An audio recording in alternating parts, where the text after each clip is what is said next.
जैन साथियों, चलिए आज 17वीं बीपीएससी के लिए आपका एडुटेरिया का हम टेस्ट सीरीज को हल करते हैं।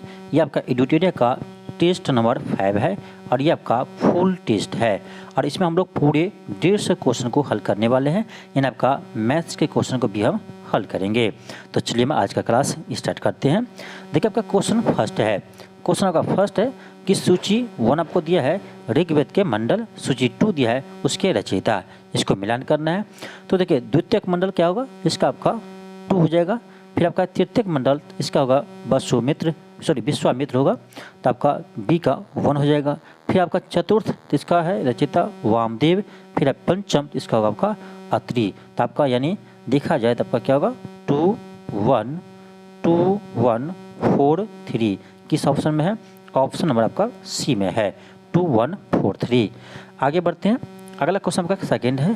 क्वेश्चन आपका ये कह रहा है कि ईस्वी सन की प्रथम शताब्दी में चतुर्थ बौद्ध संगीत का आयोजन कश्मीर के कुंडल वन में आयोजित किया गया था। इस संगीत के अध्यक्ष उपाध्यक्ष कौन थे? क्रमशः आपको बताना है, यानी पहले आपको अध्यक्ष बताना है फिर आपको उपाध्यक्ष बताना है। तो इसमें अध्यक्ष थे वसुमित्र और उपाध्यक्ष थे अशोक घोष। ऑप्शन बी होगा। और ध्यान रखिएगा ये कहाँ हुआ था? कि आपका कश्मीर के कुंडल वन में हुआ था। किसके समय हुआ था? तो कनिष्क के समय हुआ था। कनिष्क के समय हुआ था, तो ऑप्शन बी होगा। आगे बढ़ते हैं। क्वेश्चन थर्ड है। क्वेश्चन का आपका मगध पर शासन करने वाले निम्नलिखित वंशों पर विचार कीजिए। अब देखिए सबसे पहले आपका क्या था? हर्यक वंश आया था। उसके बाद आपका शिशुनाग वंश, उसके बाद आपका नंद वंश और उसके बाद आपका मौर्य वंश। तो आपका क्या होगा? तो सबसे पहले आपका बी होगा, फिर आपका डी होगा, फिर आपका ए होगा, फिर आपका सी होगा। तो आपका ऑप्शन नंबर ए हो जाएगा बी डी ए सी। ठीक है, आगे बढ़ते हैं। क्वेश्चन आपका थर्ड है, क्वेश्चन फोर्थ है। क्वेश्चन आपका रिक्त स्थानों को पूर्ति कीजिए। कुषाण शासक कनिष्क के समय में भारत में कला के क्षेत्र में 2 स्वतंत्र शैलियों का विकास हुआ है। पहला कौन है? दूसरा आपको दे दिया मथुरा कला। तो देखिए कनिष्क के समय में आपका गंधार कला और मथुरा कला का विकास हुआ था। तो आपका ऑप्शन नंबर बी हो जाएगा। यहाँ पर क्या होगा? गंधार कला होगा। ठीक है, ऑप्शन बी होगा। फिर आपका क्वेश्चन 5 है। क्वेश्चन का आपका कि 8वीं से 9वीं शताब्दी के त्रिपक्षीय संघर्ष किन के बीच हुआ था? तो ये आपका हुआ था, ध्यान रखिएगा, गुर्जर प्रतिहार पाल वंश और राष्ट्रकूट के बीच। गुर्जर प्रतिहार वंश, पाल वंश और राष्ट्रकूट वंश के बीच हुआ था। तो आपका ऑप्शन नंबर डी हो जाएगा। नेक्स्ट क्वेश्चन आपका है क्वेश्चन 6 है। क्वेश्चन आपका भारत का प्रमुख दार्शनिक सांप्रदायिक साक्य दर्शन के संबंध में निम्नलिखित कथनों पर विचार कीजिए। साक्य दर्शन के बारे में आपको बताना है। फर्स्ट है कि साक्य पुनर्जन्म या आत्मा के आवागमन के सिद्धांत को स्वीकार नहीं करता है। देखिए ये आपका गलत है, स्वीकार करता है, ये आपका नहीं जो है ये गलत है। ठीक है, तो फर्स्ट ध्यान रखिएगा साक्य पुनर्जन्म और आत्मा के आवागमन के सिद्धांत को स्वीकार करता है। ठीक है, यहाँ था नहीं करता है, इसलिए आपका फर्स्ट गलत हो जाएगा। सेकंड है साक्य दर्शन की यह मानता है कि आत्मा ज्ञान ही मोक्ष की ओर ले जाता है, न कि कोई बाह्य प्रभाव या कारक। बिल्कुल सही है, सेकेंड आपका सही है। क्वेश्चन क्या कर रहा है? कर उपरोक्त में से कौन सा कथन सही है? तो आपका ऑप्शन नंबर बी हो जाएगा केवल 2। केवल 2 आपका सही है। फिर आगे बढ़ते हैं। क्वेश्चन आपका 7 है। क्वेश्चन आपका 7 कर रहा है कि प्राचीन काल में भारत पर आक्रमण के संबंध में निम्नलिखित में से कौन सा सही कालानुक्रम है? यानी आपको बताना है कि भारत पर पहले किसने आक्रमण किया, उसके बाद कौन किया, उसके बाद कौन किया। ठीक है, तो सबसे पहले आपका यूनान किया, उसके बाद शक किया, उसके बाद कुषाण ने किया। ठीक है, तो आपका ऑप्शन डी हो जाएगा यूनानी, शक, कुषाण। फिर आपका क्वेश्चन 8 है। क्वेश्चन आपका 2.5 दिन का झोपड़ा दिल्ली के सल्तनत काल के अंतर्गत बनाई गई प्रथम स्थापत्य कृति मानी जाती है। 2.5 दिन का झोपड़ा कहाँ स्थित है? तो ये आपका अजमेर में, ऑप्शन डी होगा। और ये क्वेश्चन बीपीएससी एक बार पहले पूछ चुका है कि ये 2.5 दिन का झोपड़ा क्या है? तो यह एक मस्जिद है, ध्यान रखिएगा, यह एक मस्जिद है। ये भी क्वेश्चन पूछा गया था बीपीएससी द्वारा। और इसका निर्माण किसने किया है? तो कुतुब बिन ऐबक ने किया है। कुतुब बिन ऐबक ने किया है। फिर आपका क्वेश्चन 9 है। क्वेश्चन आपका बंगाल के सूबेदार तुर्गिल खान ने सन 1279 में किसके विरुद्ध विद्रोह किया था? तो ये क्या था? आपका बलबन के खिलाफ, ऑप्शन बी होगा। और बलबन आपको पता है जो आपका रक्त एवं लौह की नीति अपनाया था, तो आपका ऑप्शन बी होगा। फिर आपका क्वेश्चन 10 है कि सन 1565 में के प्रसिद्ध तालीकोटा का युद्ध कुछ राज्यों के संयुक्त गठबंधन और विजयनगर साम्राज्य के बीच हुआ था। इस युद्ध में विजयनगर साम्राज्य की पराजय हुई थी। निम्नलिखित में से कौन सा उन संयुक्त गठबंधन में शामिल नहीं था? तो देखिए इसमें आपका बीजापुर, विदर्भ, गोलकुंडा ये तीनों शामिल थे, बरार इसमें शामिल नहीं थे। तो आपका ऑप्शन क्या होगा? सी होगा, क्योंकि ये पूछा जा रहा है कौन शामिल नहीं था, तो आपका ऑप्शन सी हो जाएगा, बरार। नेक्स्ट क्वेश्चन आपका है, क्वेश्चन आपका 11 है। क्वेश्चन आपका अमीर खुसरो का जन्म मध्य 13वीं शताब्दी में वर्तमान उत्तर प्रदेश के पटियाला नामक स्थान पर हुआ था। बिल्कुल सही है। पटियाला नहीं है, सॉरी पटियाली है। पटियाला पंजाब में, पटियाली आपका उत्तर प्रदेश में, ठीक है। सेकेंड है, अमीर खुसरो ख्वाजा मोइनुद्दीन चिश्ती के शिष्य थे, ये गलत है। देखिए अमीर खुसरो जो थे ये आपका ध्यान रखिएगा निजामुद्दीन औलिया के शिष्य थे, ठीक है। अमीर खुसरो निजामुद्दीन औलिया के शिष्य थे, ठीक है। तो ये आपका गलत है। तो अमीर खुसरो ये आपका गलत हो गया। थर्ड है, अमीर खुसरो एक कवि, इतिहासकार और संगीतज्ञ तीनों थे, ये आपका सही है। और फोर्थ है, अमीर खुसरो को तूती हिंद, हिंदुस्तान का तोता के उपनाम दिया गया है, बिल्कुल सही है। तो कह रहा है कि कितने कथन सही है। ध्यान से देखिए ऐसे क्वेश्चन को, ऐसे क्वेश्चन आपका यूपीएससी में पूछता है, ठीक है। कह रहा कितने कथन सही है, ये नहीं कह रहा कि कौन सा कथन सही है, कह रहा कितने कथन सही है। तो गिन लो कितना कथन सही है, 1 2 3, 3 कथन सही है। तो आपका ऑप्शन नंबर सी होगा, 3, ठीक है। ऐसा क्वेश्चन बीपीएससी नहीं यूपीएससी पूछता है, ठीक है। तो आपका ऑप्शन सी होगा। नेक्स्ट क्वेश्चन आपका क्वेश्चन 12 है। क्वेश्चन आपका बाबर के द्वारा लागू किया गया मनसुदारी प्रणाली किस देश में प्रचलित प्रणाली से प्रभावित था? तो ये था आपका मंगोलिया में, ठीक है। ऑप्शन ए होगा। देखिए ध्यान रखिएगा बाबर जो है मनसुदारी प्रथा जो अपनाया है ये आपका मध्य एशिया से अपनाया था, ठीक है। ये कुछ नहीं, एक सैन्य विभाजन प्रणाली पर यह आधारित है, ठीक है। ये भी क्वेश्चन पूछा गया था कि मनसुदारी प्रथा किससे संबंधित है? तो सैन्य विभाग से, ठीक है, ध्यान रखिएगा। फिर आपका क्वेश्चन 13 है कि शाहजहाँनामा किसकी कृति है? शाहजहाँनामा के लेखक कौन है? तो ये है आपका इनायत खां, ऑप्शन नंबर ए होगा, इनायत खां। नेक्स्ट है क्वेश्चन 14 है। क्वेश्चन अगर आपका पानीपत का द्वितीयक युद्ध कब और किसके बीच लड़ा गया था? ये आपको पता होगा 1556 में अकबर और हेमू के बीच लड़ा गया था। बी में जो आपको दिया है कि 1556 में बाबर और इब्राहिम लोदी के बीच हुआ था, ये था आपका पानीपत के प्रथम युद्ध। फिर आपका सिम जो है 1576 में अकबर और राणा प्रताप के बीच हुआ था, ये हुआ था आपका हल्दी घाटी का युद्ध हुआ था, हल्दी घाटी का युद्ध हुआ था। फिर आपका थर्ड में जो है 1771 में पेशवा और अहमद शाह अब्दाली के बीच हुआ था, ये था आपका पानीपत के तृतीयक युद्ध, ठीक है, इसे भी ध्यान रखिएगा। फिर आपका क्वेश्चन 15 है। क्वेश्चन आपका 18वीं शताब्दी में भारत में लड़े गए निम्नलिखित युद्धों पर विचार कीजिए, ठीक है। इसको क्रम में सजाना है, कौन पहले हुआ था उसके बाद कौन हुआ था, ठीक है।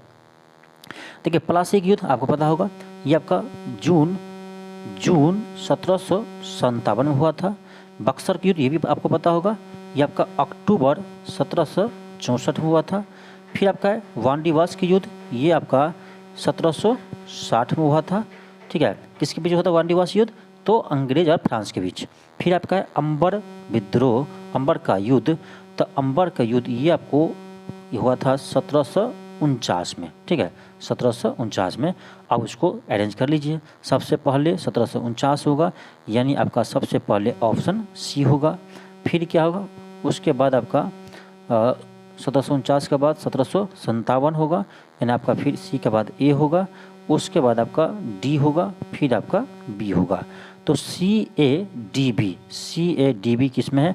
ऑप्शन नंबर सी हो जाएगा। नेक्स्ट क्वेश्चन आपका क्वेश्चन 16 है। क्वेश्चन अगर आपका कि सन 1843 ईस्वी में सिंध का विलय भारत में किया गया, उस समय भारत का गवर्नर जनरल कौन थे? तो ये था आपका Lord Allen, option number B होगा, लॉर्ड एलन थे। अब देखिए इसमें क्या आता है ना, इसमें क्रम आपको याद रहेगा, ठीक है, इसका यानी कार्यकाल का समय याद रहेगा तो आप क्वेश्चन को आसानी से बना सकते हैं, ठीक है। देखिए एलन का जो आपका कार्यकाल था ये था आपका 1842 से लेकर 1844 था। चार्ल्स मेटकॉफ जो है इसका कार्यकाल आपका था 1835 से 1836 था। देखिए लॉर्ड ऑकलैंड जो है इसका कार्यकाल था 1836 से 1842 था। और डलहौजी को तो आपको पता होना चाहिए, डलहौजी का कार्यकाल क्या था, तो डलहौजी का था आपका 1848 से 1856 तक। ठीक है, तो आपका कार्यकाल ध्यान रहेगा तो क्वेश्चन आप आसानी से बना सकते हैं। नेक्स्ट क्वेश्चन आपका क्वेश्चन 17 है। क्वेश्चन आपका रैयतवाड़ी बंदोबस्त के संदर्भ में निम्नलिखित कथनों पर विचार कीजिए। फर्स्ट है कि इस व्यवस्था में किसानों द्वारा लगान सीधे सरकार को दिया जाता था, बिल्कुल सही है। सेकेंड है कि कर लगाने के पूर्व भूमि का सर्वेक्षण और मूल्य निर्धारण किया जाता था, ये भी सही है। थर्ड है कि सरकारी रायतें किसानों को पट्टा प्रदान करती थी, ये भी सही है। तो आपका ऑप्शन डी हो जाएगा 1, 2 एंड 3, 1, 2 एंड 3 ऑप्शन डी हो जाएगा। नेक्स्ट क्वेश्चन का क्वेश्चन 18 है। क्वेश्चन का आपका कथन दिया है कि ब्रिटिश काल में सामान्यतः भारत का व्यापार संतुलन अनुकूल था, ये सही है। पहले देख लीजिए फिर बताएंगे आपका कि संतुलन अनुकूल क्या होता है। फिर आपका इसका कारण है कि इसका मुख्य कारण भारत से किया जाने वाला अप्रतिफलित निर्यात था, ये भी सही है। तो आपका ऑप्शन नंबर ए होगा कि ए और आर दोनों सही है और आर ए की व्याख्या भी करता है। अब यहाँ समझिए ये क्या है, संतुलन अनुकूल। देखिए संतुलन अनुकूल कहते हैं जिसमें आपका निर्यात आयात से अधिक रहता है। ठीक है, इस समय के ये शब्द है, निर्यात आयात से आपका अधिक रहता है, उसको बोलते संतुलन अनुकूल। तो ब्रिटिश समय में आपका भारत से सूती वस्त्र बहुत सारे चीज़ आपका निर्यात ज़्यादा किया जाता था। ठीक है, तो ये आपका सही हो गया। अब यहाँ देखिए क्या कह रहा है, इसका कारण भारत से किया जाने वाला अप्रतिफलित निर्यात था। अप्रतिफलित निर्यात का अर्थ ये होता है कि देखिए ऐसा निर्यात जिससे देश को कोई फायदा ना होता हो। ठीक है, अब देखिए भारत तो निर्यात कर रहे थे आपका अंग्रेज के समय, लेकिन ये सारा पैसा अंग्रेज अपने ब्रिटेन पहुंचा देते थे, इससे भारत को कोई फायदा नहीं होता था। तो यही इस शब्द का अर्थ यही होता है कि ऐसे निर्यात जिसे कोई फल नहीं मिलता हो। ठीक है, तो अंग्रेज को फायदा होता था, भारत को कोई फल इसे नहीं मिला है। ठीक है, इसीलिए आपका ये भी सही है और ये भी सही है। फिर आपका क्वेश्चन 19 है। क्वेश्चन आपका 1857 के विद्रोह में विद्रोहियों ने कब दिल्ली पर अधिकार करने में सफल रहे, तो 12 मई 1857 को, 12 मई 1857 को ऑप्शन आपका क्या होगा, तो सी हो जाएगा। और एक चीज़ ध्यान रखिएगा यहाँ पर कि 1857 की क्रांति आपका शुरुआत कब हुआ था, तो देखिए ये आपका 29 मार्च 1857 को आपको याद होगा कि बैरकपुर छावनी से मंगल पांडे ने शुरू किया था। बैरकपुर छावनी से मंगल पांडे ने शुरू किया था। ठीक है, 29 मार्च 1857 को। लेकिन विधिवत शुरुआत कब हुआ, ये भी क्वेश्चन पूछता है।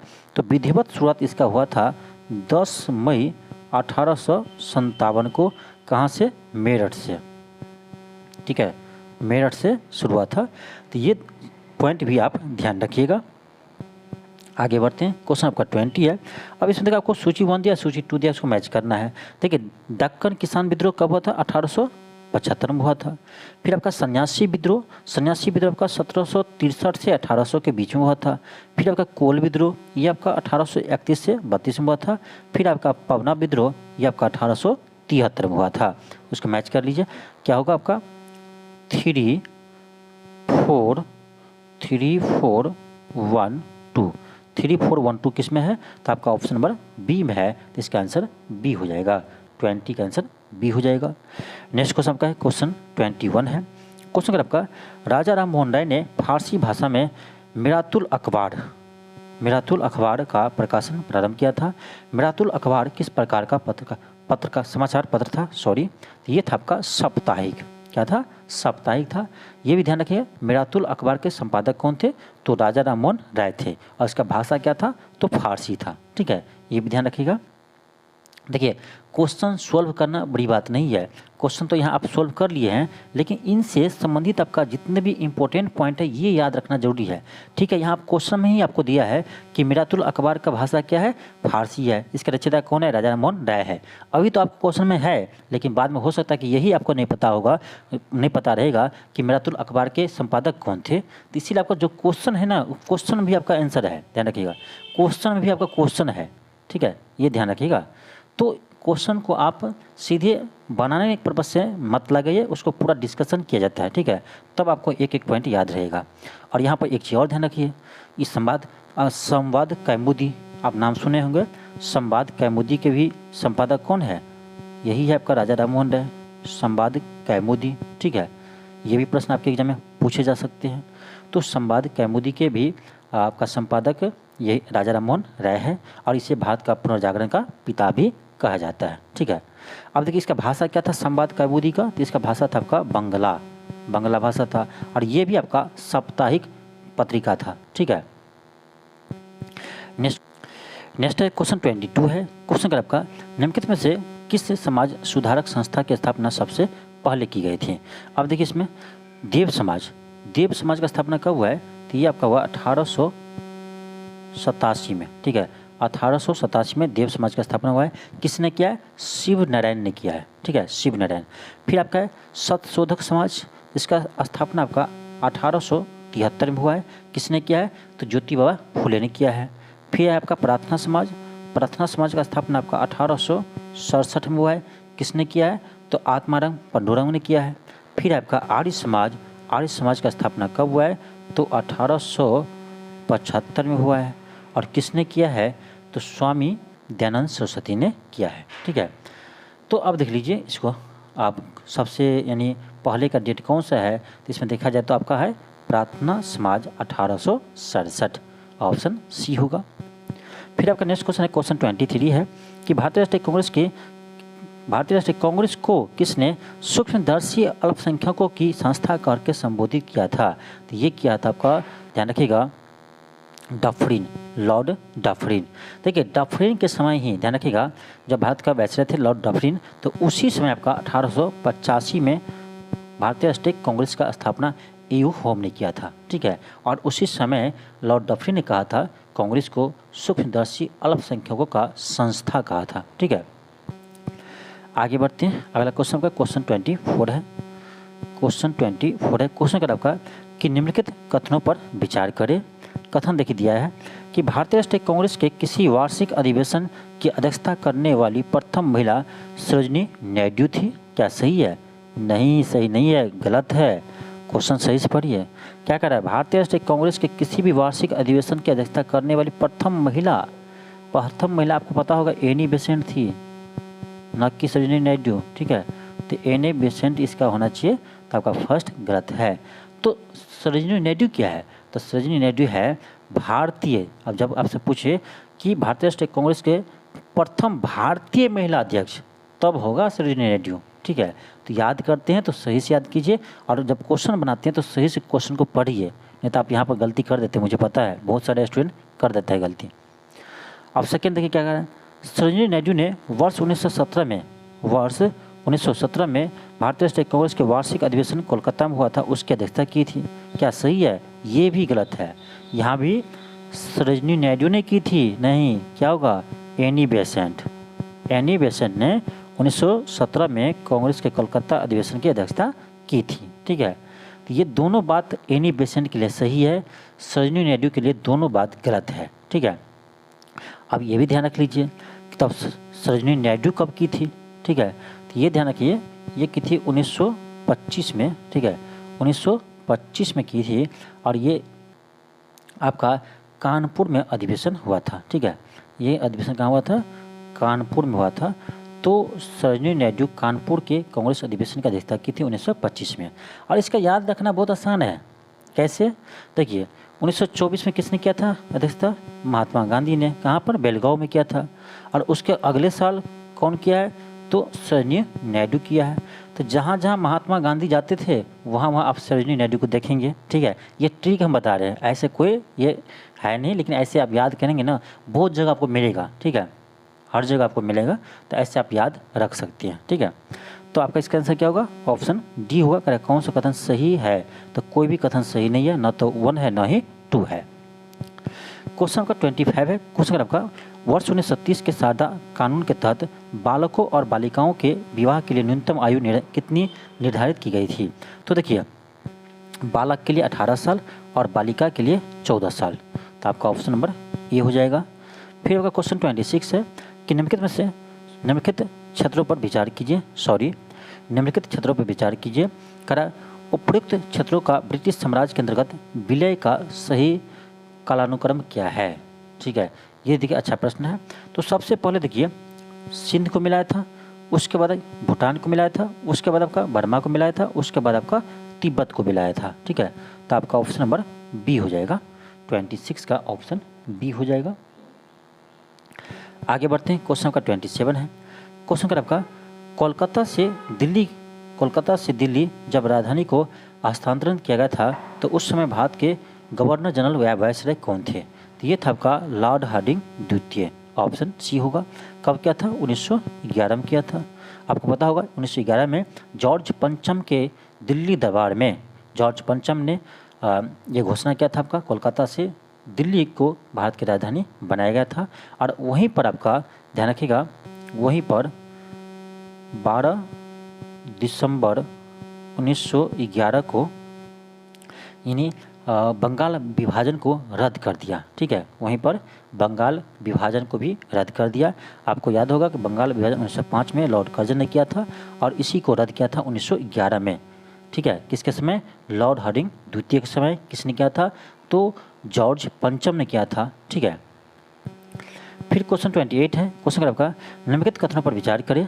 पहला है कि बाल गंगाधर तिलक संप्रदायवादी थे। गलत, संप्रदायवादी नहीं थे, ये राष्ट्रवादी थे। ठीक है, राष्ट्रवादी थे, तो फर्स्ट आपका गलत है। सेकंड कह रहा है कि बाल गंगाधर तिलक ने धर्म के राजनीतिक अस्त्र के रूप में प्रयोग किया, ये सही है। ठीक है, क्यों सही है, तो आपको याद होगा कि बाल गंगाधर तिलक ने महाराष्ट्र में आपका मुंबई में शिवाजी महोत्सव और गणपति महोत्सव शुरू किया था, जो अभी तक होते रहा। ठीक है, तो ये आपका इसीलिए सेकेंड आपका सही है। तो करेक्ट कौन सा कथन सही है, तो केवल 2 सही है, ऑप्शन बी होगा। क्वेश्चन नंबर 29 है। Correct Asiatic Society of Bengal की स्थापना कब और किसने की थी। ये क्या था आपका 1784 में विलियम जोन्स द्वारा, ऑप्शन डी होगा। क्वेश्चन 30 है। भारतीय ब्रह्म समाज के संस्थापक कौन थे, आप लोग बताइए। आपको लगता होगा इजी है इसका क्या, लेकिन नहीं, इसका आंसर क्या होगा, तो ऑप्शन बी होगा, केशव चंद्र सेन। यहाँ देखिए ध्यान से, भारतीय ब्रह्म समाज कर रहे हैं। ठीक है, सिर्फ रहा था आपका ब्रह्म समाज, सिर्फ आपसे पूछते कि ब्रह्म समाज का स्थापना किसने किया है, तब होता आपका राजा राम मोहन राय। ठीक है, राजा राम मोहन राय तब होता। लेकिन क्वेश्चन ये पूछा जा रहा है कि भारतीय ब्रह्म समाज की स्थापना, तो भारतीय ब्रह्म समाज की स्थापना केशव चंद्र सेन ने किया था। ठीक है, और ये ब्रह्म समाज से ही अलग होकर किया था। ठीक है, मतभेद होने पर ब्रह्म समाज से अलग होकर के केशव चंद्र सेन ने भारतीय ब्रह्म समाज के नाम से संस्था का स्थापना किया था। ठीक है, आगे बढ़ते हैं, क्वेश्चन 31 है। अब देखिए 30 क्वेश्चन था आपका हिस्ट्री से। ठीक है, ये आपका हिस्ट्री का क्वेश्चन यहाँ से समाप्त हो गया। अब आपका साइंस का क्वेश्चन स्टार्ट होता है। क्वेश्चन 31 है। क्वेश्चन अगर आपका रासायनिक तत्वों के अणु के संदर्भ में चुंबकीय क्वांटम संख्या का संबंध किससे है। ठीक है, क्वांटम नंबर का संबंध है आपका अभिन्यास्य, ऑप्शन नंबर ए होगा, अभिन्यास्य। ठीक है, इसको बोलते हैं इंग्लिश में ऑर्गेनाइजेशन। ठीक है, ऑर्गेनाइजेशन, तो आपका ऑप्शन नंबर ए होगा। अब आगे बढ़ते हैं, क्वेश्चन आपका 32 है। क्वेश्चन का आपका निम्नलिखित में से कौन सा रासायनिक परिवर्तन का उदाहरण है। रासायनिक परिवर्तन आप समझते होंगे, जिससे आपका नया प्रोडक्ट बनता है। ठीक है, तो सोडियम क्लोराइड का क्रिस्टलीकरण नहीं, ये आपका भौतिक परिवर्तन है, रासायनिक नहीं है। बर्फ का गलना, ये भी भौतिक परिवर्तन है। दूध का अस्कंदन, ये सही है, ये आपका रासायनिक परिवर्तन है। तो आपका ऑप्शन नंबर बी होगा, केवल 3। क्या होगा, बी होगा, केवल 3। आगे बढ़ते हैं, अगला क्वेश्चन क्वेश्चन 33 है। क्वेश्चन आपका वायु में कार्बन डाइऑक्साइड की बढ़ती हुई मात्रा से वायुमंडल का तापमान धीरे धीरे बढ़ रहा है, क्योंकि कार्बन डाइऑक्साइड। अच्छा क्वेश्चन है। आप कह रहे क्योंकि, ऐसे क्यों होता है, तो आपका ऑप्शन डी हो जाएगा, सौर विकिरण के अवरक्त अंश को अवशोषित करती है। जो कार्बन डाइऑक्साइड है वो क्या करते हैं, तो वो वायुमंडल में सौर विकिरण के अवरक्त किरणें को अवशोषित करते हैं। ठीक है, इसी कारण से धीरे धीरे तापमान बढ़ने लगती है, ऑप्शन डी होगा। आगे बढ़ते हैं, क्वेश्चन 34 है। क्वेश्चन अगर आपका निम्नलिखित कथनों पर को पढ़िए और करें कौन सा कथन सही है। ए में है कि ईंधन अंगीठी में जलने वाला कोयला लाल रंग के समान उज्ज्वल होता है और बिना ज्वाला के ऊष्मा देता है। ये सही है। सेकंड कह रहा है कि केवल गैसीय पदार्थ के जलने पर ही ज्वाला उत्पन्न होता है। ये गलत है। केवल गैसीय नहीं, देखिए ठोस, द्रव, गैस तीनों चीज़ जलाते हैं तो ज्वाला उत्पन्न होते हैं। तो आपका इसलिए सेकंड जो है ये आपका गलत है, फर्स्ट सही है।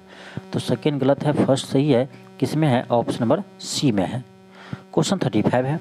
क्वेश्चन अगर आपका परमाणु संरचना के संदर्भ में निम्नलिखित कथनों पर विचार कीजिए।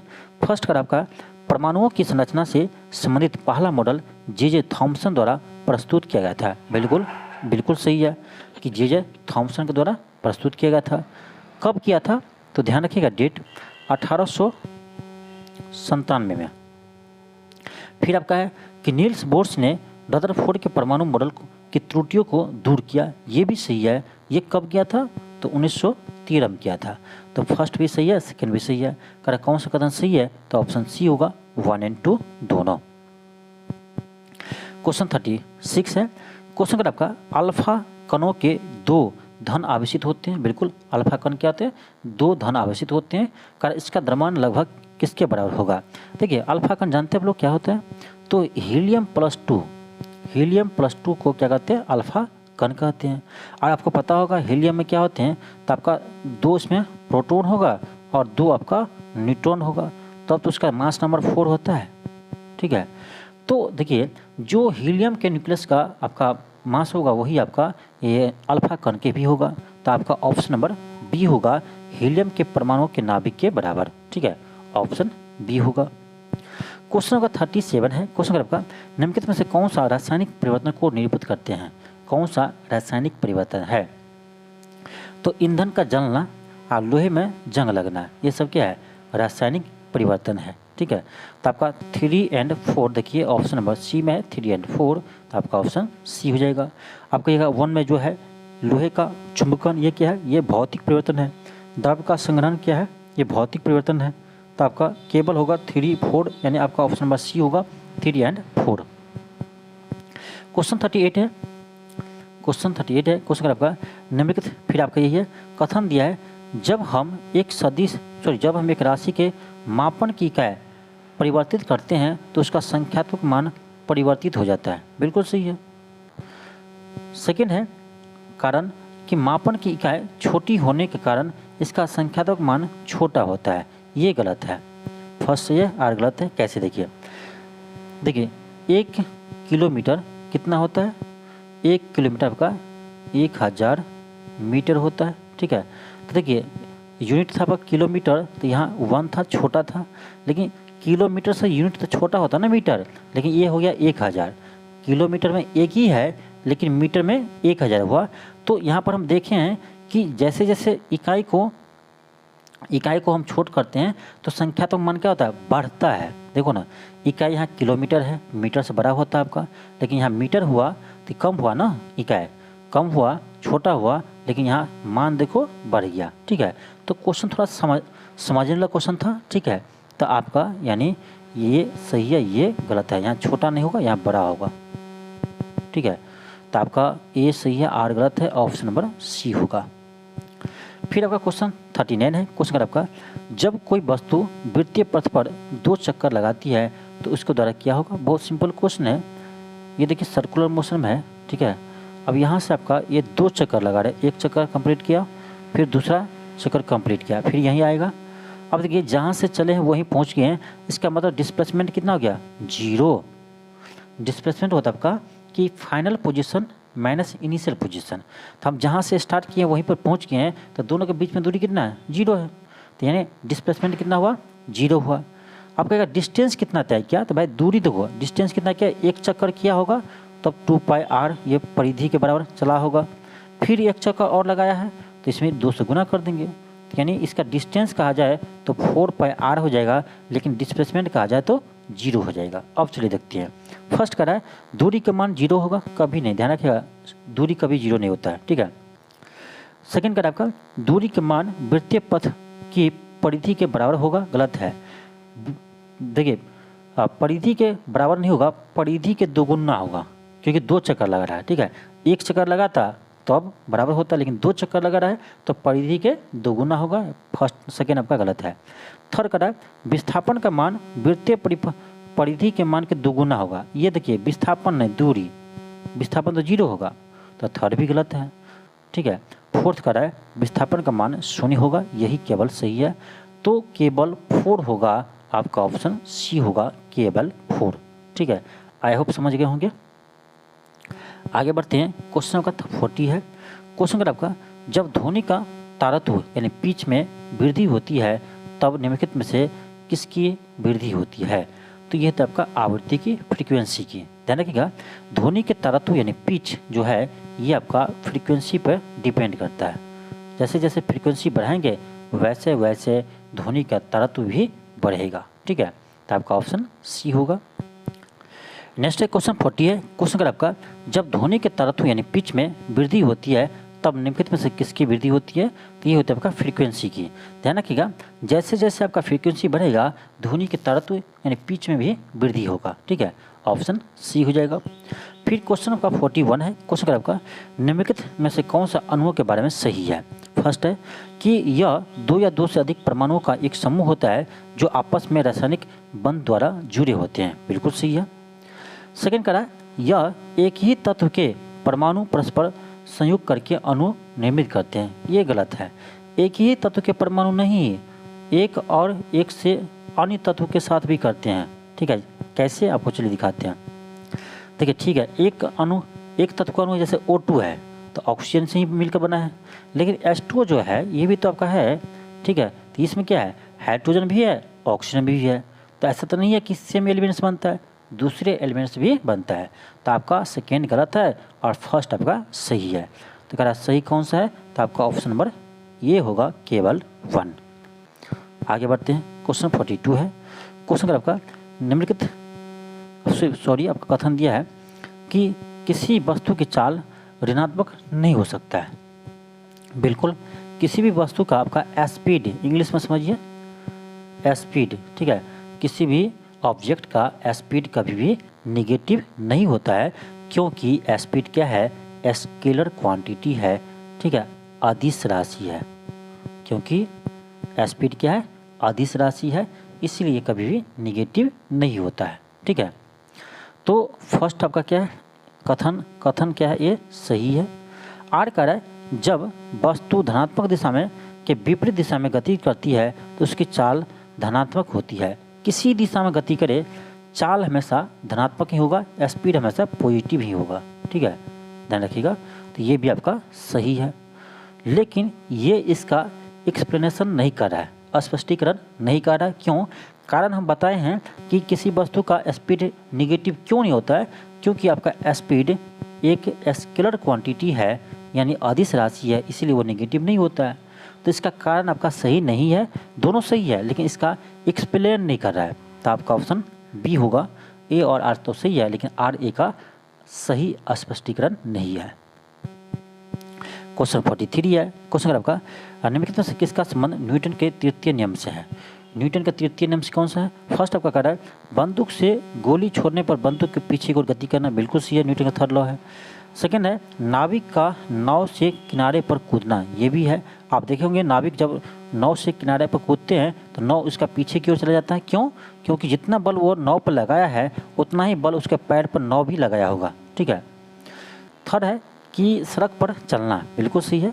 सड़क पर चलना कैसा है ये न्यूटन का तृतीय नियम? देखिए सड़क पर जो हम चलते हैं तो आपको पता होगा कि फ्रिक्शन के कारण से हम चल पाते हैं, फ्रिक्शन नहीं लगता तो हम नहीं चल पाते, ठीक है। तो जितने जोर से हम ये पृथ्वी को, धरती को हम धक्का देते हैं उतना ही जोर से वो हमारे पैर पर भी फ्रिक्शन लगाकर धक्का देते हैं, ठीक है, इसीलिए हम चल पाते हैं, ठीक है ना। तो देखिए पैर पर फ्रिक्शन लगने का दो आपका इसमें है कि आप जब दौड़ रहे हैं तब और जब आपका स्लो होते हैं तब, ठीक है, उसका दिशा अलग अलग होता है। लेकिन मैं ये बता रहा हूँ आपका कि ये भी आपका न्यूटन के थर्ड लॉ के अनुसार ही कार्य करते हैं, ठीक है। तो आपका 1 भी सही है, 2 भी सही है, 3 भी सही है। तो आपका ऑप्शन नंबर डी होगा 1, 2 और 3। न्यूटन का थर्ड लॉ क्या है?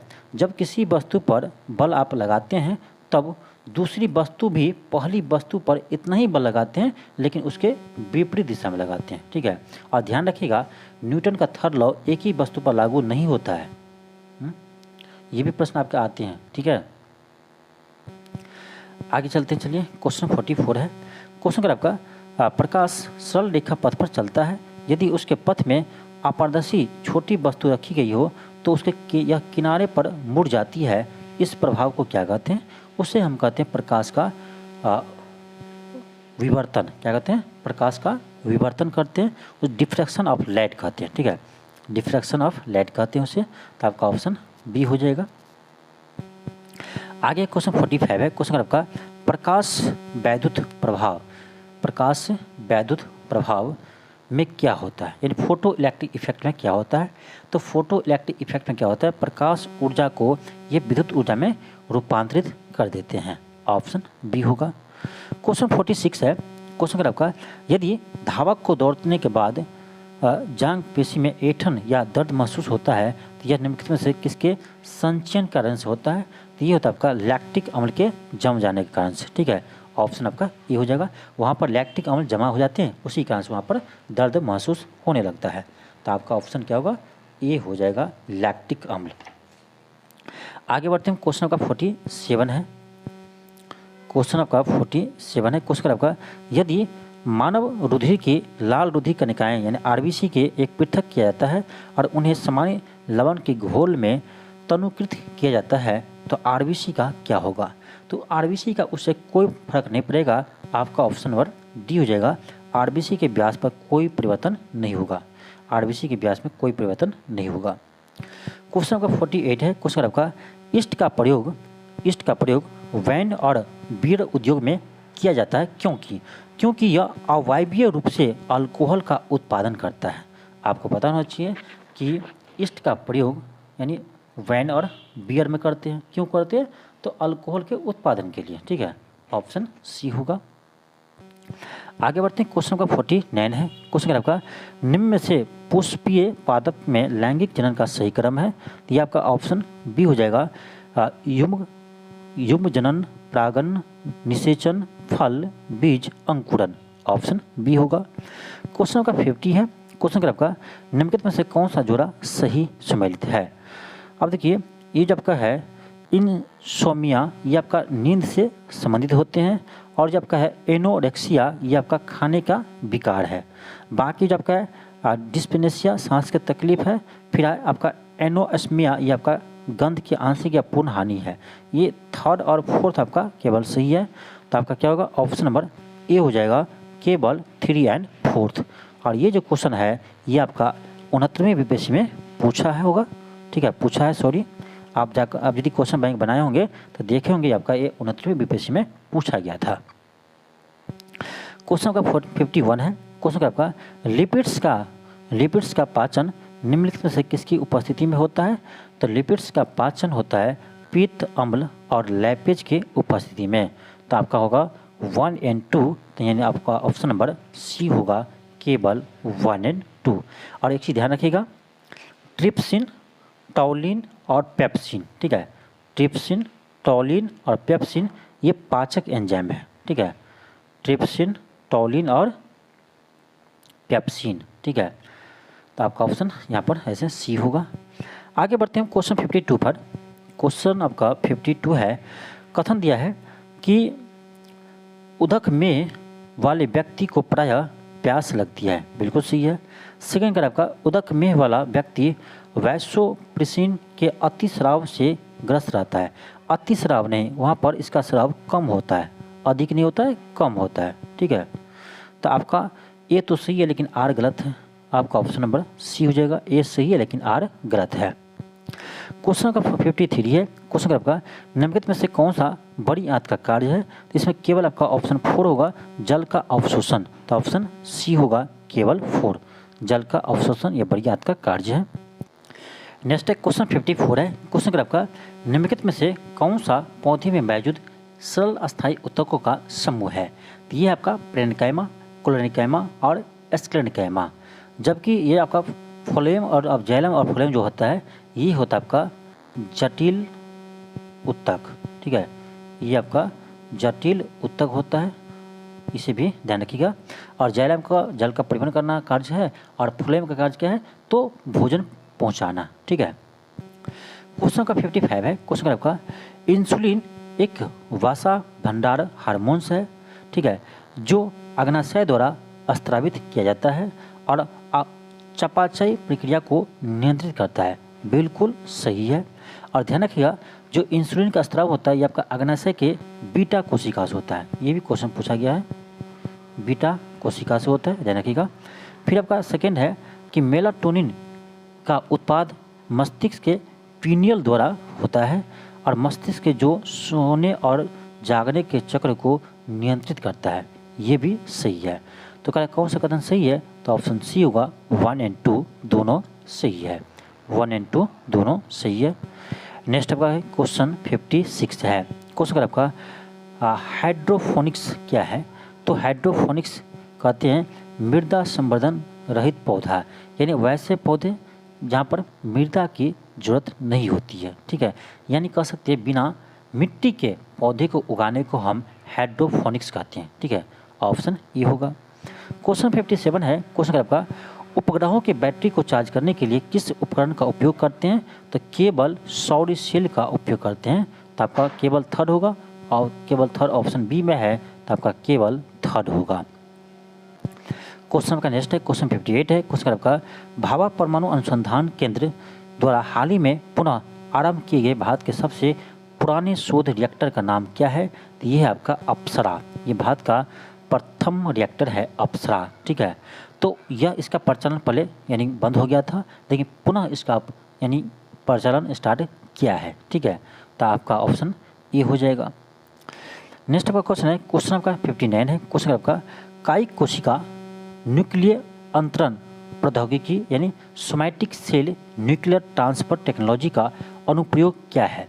तो ये आपका जो ऑप्शन सी जंतुओं के जन्य क्लोनिंग, ठीक है, ऑप्शन सी होगा। क्वेश्चन आपका नेक्स्ट है क्वेश्चन आपका 60 है। क्वेश्चन 60 है। क्वेश्चन आपका भारतीय क्षेत्रीय संचालन उपग्रह प्रणाली Indian regional navigation satellite system IRNSS के संदर्भ में कौन सा कथन सही है? फर्स्ट आपका है कि IRNS के जियो स्टेशनरी कक्षाओं में 3 उपग्रह है और जियो सैंक्रोमिक कक्षा में 4 उपग्रह है। तो ये तो आपका बिल्कुल सही है, ठीक है, फर्स्ट आपका सही है। सेकेंड का आपका कि IRNSS की व्याप्ति संपूर्ण भारत पर और उसकी सीमाओं के लगभग 5500 वर्ग किलोमीटर के बाहर तक है। ये आपका गलत है, 5500 नहीं होगा, यहाँ पर 5500 की जगह 1500 किलोमीटर होगा, ठीक है। तो आपका सेकेंड गलत है। तो क्या होगा, कौन सा कथन सही है? तो आपका ऑप्शन ए होगा, केवल 1 सही है। आगे बढ़ते हैं क्वेश्चन आपका 61 है। क्वेश्चन आपका तारों का ऐसा समूह जो धुंधला सा दिखाई देता है और जो तारा निर्माण प्रक्रिया के शुरुआत का गैस पुंज है वो क्या कहलाते हैं? वह कहलाता है आपका मंदाकिनी। इसका ये परिभाषा ही है गैलेक्सी, ठीक है। नेक्स्ट आपका क्वेश्चन है क्वेश्चन 62 है। क्वेश्चन का आपका वडेल सागर और रॉस सागर किस सागर का भाग है? तो ये है आपका अटलांटिका या दक्षिण सागर का, दक्षिण महासागर का हिस्सा है, ऑप्शन बी होगा। क्वेश्चन का 63 है। क्वेश्चन 63 है कि ज्वालामुखी के वे टुकड़े जो मटर के दाने या अखरोट के बराबर होती है उसे लैपिली कहते हैं। बिल्कुल सही है। फिर कर आपका प्यूमिक ज्वालामुखी उद्गार के दौरान वह चट्टानी टुकड़े होते हैं जिसका घनत्व जल से भी कम होता है। ये भी सही है। तो ऑप्शन सी होगा, 1 और 2 दोनों। नेक्स्ट है क्वेश्चन आपका 64 है। क्वेश्चन आपका निम्न कथनों पर विचार करें। फर्स्ट कथन का आपका है कि जब कोई प्रक्रम अपने साथ पत्थर, कंकड़ आदि पदार्थों को लेकर आगे बढ़ती है और इन पदार्थों के संपर्क में आने वाली चट्टानों की घर्षण द्वारा क्षरण को सन्निघर्षण कहते हैं। ये आपका गलत है, ठीक है, ये गलत है। यहाँ पर आपका सन्निघर्षण नहीं होगा, ये होगा आपका अपघर्षण। इसे क्या कहते हैं? अपघर्षण कहते हैं। तो फर्स्ट आपका गलत है। सेकंड क्या है? कर किसी प्रक्रम के साथ बहने वाले पदार्थों के आपस में टकराकर छोटा होने की प्रक्रिया को अपघर्षण कहते हैं। इसे अपघर्षण नहीं सन्निघर्षण कहते हैं, ठीक है, यानी उल्टा दे दिया आपका, ठीक है, जो आपका स्टेटमेंट है ये आपका उल्टा दे दिया है। तो आपका ये भी गलत है और ये भी गलत है। यानी देखो इसके देखिए शनि घर्षण इसके जगह इसको कर दो, अपघर्षण इसके जगह इसको कर दो, तब परिभाषा आपका सही होगा, यानी उल्टा दे दिया है। तो दोनों आपका गलत है, ऑप्शन डी होगा, न तो 1 सही है न ही 2 सही है। क्वेश्चन आपका 62 है। क्वेश्चन एक से दिया आपका जल संधि, दूसरे से दिया है उसको जोड़ने वाली, ठीक है, उसको मिलान करना है। देखिए युकाटन जल संधि, युकाटन जल संधि जो है ये आपका मॉस्को की खाड़ी और कैरेबियन सागर को जोड़ती है। फिर आपका है नॉर्थ चैनल, ठीक है, नॉर्थ चैनल। तो नॉर्थ चैनल जो है ये आपका आयरिश सागर और अटलांटिक सागर को जोड़ती है। फिर आपका है बॉस्फोरस जल संधि, तो ये आपका गलत है, इसका 4th होना चाहिए, काला सागर और मरमरा सागर को जोड़ते हैं। फिर आपका है डर्डेनेलेज जल संधि, तो ये आपका मरामर सागर और एजियन सागर को जोड़ते हैं। क्वेश्चन क्या कर रहा है, कर उपरोक्त में से कितने युग्म सही सुमेलित है। देखिए ये दोनों आपका सही सुमेलित नहीं है, केवल आपका ए सही सुमेलित है और बी है, यानी कितना है, केवल 2 है, केवल 2 ऐसा है जो सही सुमेलित है। तो आपका ऑप्शन नंबर बी होगा, केवल 2। आगे बढ़ते हैं, क्वेश्चन आपका 66 है। प्रमुख उद्योग दिया है और उस आपका प्रमुख उद्योग केंद्र दिया है और उद्योग दिया है, उसको मैच करना है। स्टॉकहोम ये आपका जलपोत निर्माण केंद्र है, ठीक है, तो आपका 1 का क्या होगा, आर होगा। और ये आपका कहाँ पर है स्टॉकहोम, तो आपको पता होगा स्वीडन में है। फिर आपका है स्वालंका, स्वालंका ये आपका है यहाँ रसायन उद्योग है, ये कहाँ पर है, ये आपका मोरक्को में है। फिर आपका है थर्ड में, देखिए थर्ड में क्या है, अंसान मुकदेन ये है आपका लौह इस्पात उद्योग, ये कहाँ पर है, तो ये आपका चीन में है, ठीक है। अब उसको देख लीजिए क्या होगा, तो आपका 1 का आर होगा और 2 का पी होगा और 3 का क्यू होगा, तो आपका ऑप्शन नंबर सी हो जाएगा। फिर आपका नेक्स्ट क्वेश्चन है, क्वेश्चन 67 है। क्वेश्चन आपका निम्न विशेषताओं किस प्रकार की प्रजाति की है। फर्स्ट, यह विश्व के शाब्दिक विस्तृत क्षेत्र में पाए जाने वाले मानव प्रजाति है जो प्राय सभी महाद्वीप में विद्वान है। सेकंड कर आपका ये स्टेटमेंट आपका दिया है तीनों, किसी के बारे में आपको बताना है कि किसके बारे में ये कथन सही है, ठीक है। सेकंड आपका है कि सोमाइट और हेमाइट इस प्रजाति के शाखा है। थर्ड है कि इस प्रजाति के लोग श्वेत वर्ण के होते हैं। ये जो आपका दिया है ये सभी विशेषता आपका है, ऑप्शन नंबर ए होगा, काकेसाइड प्रजाति, ठीक है, काकेसाइड प्रजाति की यह विशेषता है, तो आपका ऑप्शन ए होगा। फिर आगे बढ़ते हैं, क्वेश्चन का नेक्स्ट है क्वेश्चन 68 है। क्वेश्चन का आपका स्टेनले और लिविस्टोन जलप्रपात किस नदी पर स्थित है। स्टेनले और लिविस्टोन जलप्रपात किस नदी पर स्थित है, ये है आपका जैडे नदी पर, ठीक है। जैडे नदी को हम कांगो नदी भी कहते हैं, ठीक है, जैडे या कांगो नदी पर है और यह विषुवत रेखा को 2 बार काटती है, ध्यान रखिएगा। जैडे या कांगो नदी ये विषुवत रेखा को 2 बार काटती है, इसे भी ध्यान रखिएगा। क्वेश्चन 69 है, सामाजिक वानिकी कार्यक्रम का प्रारंभ कब किया गया था, तो 1976 में किया गया था, ठीक है, ऑप्शन सी होगा। क्वेश्चन नेक्स्ट है क्वेश्चन 70 है कि कैजुरिना, केबरा, वेंदी किस प्रकार के वनस्पति के प्रकार है, ये सभी ज्वारीय वन का प्रकार है, ऑप्शन डी होगा। क्वेश्चन 71 है। क्वेश्चन का आपका निम्न कथनों पर विचार करें और करें कौन सा कथन सत्य है। फर्स्ट करें, वर्ष 1987 में भारतीय वन स्थिति रिपोर्ट प्रत्येक वर्ष भारतीय वन संरक्षण विभाग देहरादून द्वारा प्रकाशित की जाती है, क्या सही है। नहीं, सही नहीं है। कैसे, तो यहाँ प्रत्येक वर्ष नहीं करते हैं, आपको याद होगा कि प्रत्येक 2 वर्ष पर, ठीक है, प्रति 2 वर्ष पर यह रिपोर्ट जारी करते हैं। हाँ, भारतीय वन सर्वेक्षण विभाग ही करते हैं, लेकिन प्रति वर्ष नहीं करते हैं, 2 वर्ष पर करते हैं, ठीक है, तो इसलिए फर्स्ट आपका गलत है। सेकंड का आपका भारत में सर्वप्रथम 1894 में वन नीति का निर्माण हुआ था, ये सही है। थर्ड का आपका राष्ट्रीय वन नीति 1988 के तहत पर्वतीय भागों के 60% क्षेत्रों पर वनाच्छादित करने की आवश्यकता है, ये भी सही है। ध्यान रखिएगा, राष्ट्रीय वन नीति 1988 में बताया गया है कि पूरे देश में आपका कुल क्षेत्रफल के 33% भाग पर क्या होना चाहिए, वन होना चाहिए, ठीक है, कुल 33% भाग पर वन होना चाहिए। और उसमें आपका 2 भागों में बांट दिया है, यानी देखिए पर्वतीय क्षेत्र पर कहा है पर्वतीय क्षेत्र पर 60% पर वन होना चाहिए, और जो आपका समतल मैदान है, ठीक है, मैदानी क्षेत्र है, उस पर कहा गया है कि 20% भाग पर वन होने चाहिए, ठीक है। तो इसे आप ध्यान रखिएगा। तो आपका क्या होगा, करेक्ट कितने कथन सही है, कौन सा कथन, तो 2 और 3 है, तो आपका ऑप्शन नंबर सी होगा 2 और 3। आगे बढ़ते हैं, क्वेश्चन 22 है। क्वेश्चन आपका निम्न विशेषताओं की किस नदी के संदर्भ में कही गई है। ये आपका विशेषता दिया गया है और बताना ये किस नदी के बारे में बात कही जा रही है, ठीक है। फर्स्ट, यह ब्रह्मगिरी पहाड़ी से निकलती है। सेकेंड, इसका अपवाह तंत्र केरल, कर्नाटक, तमिलनाडु में पड़ता है।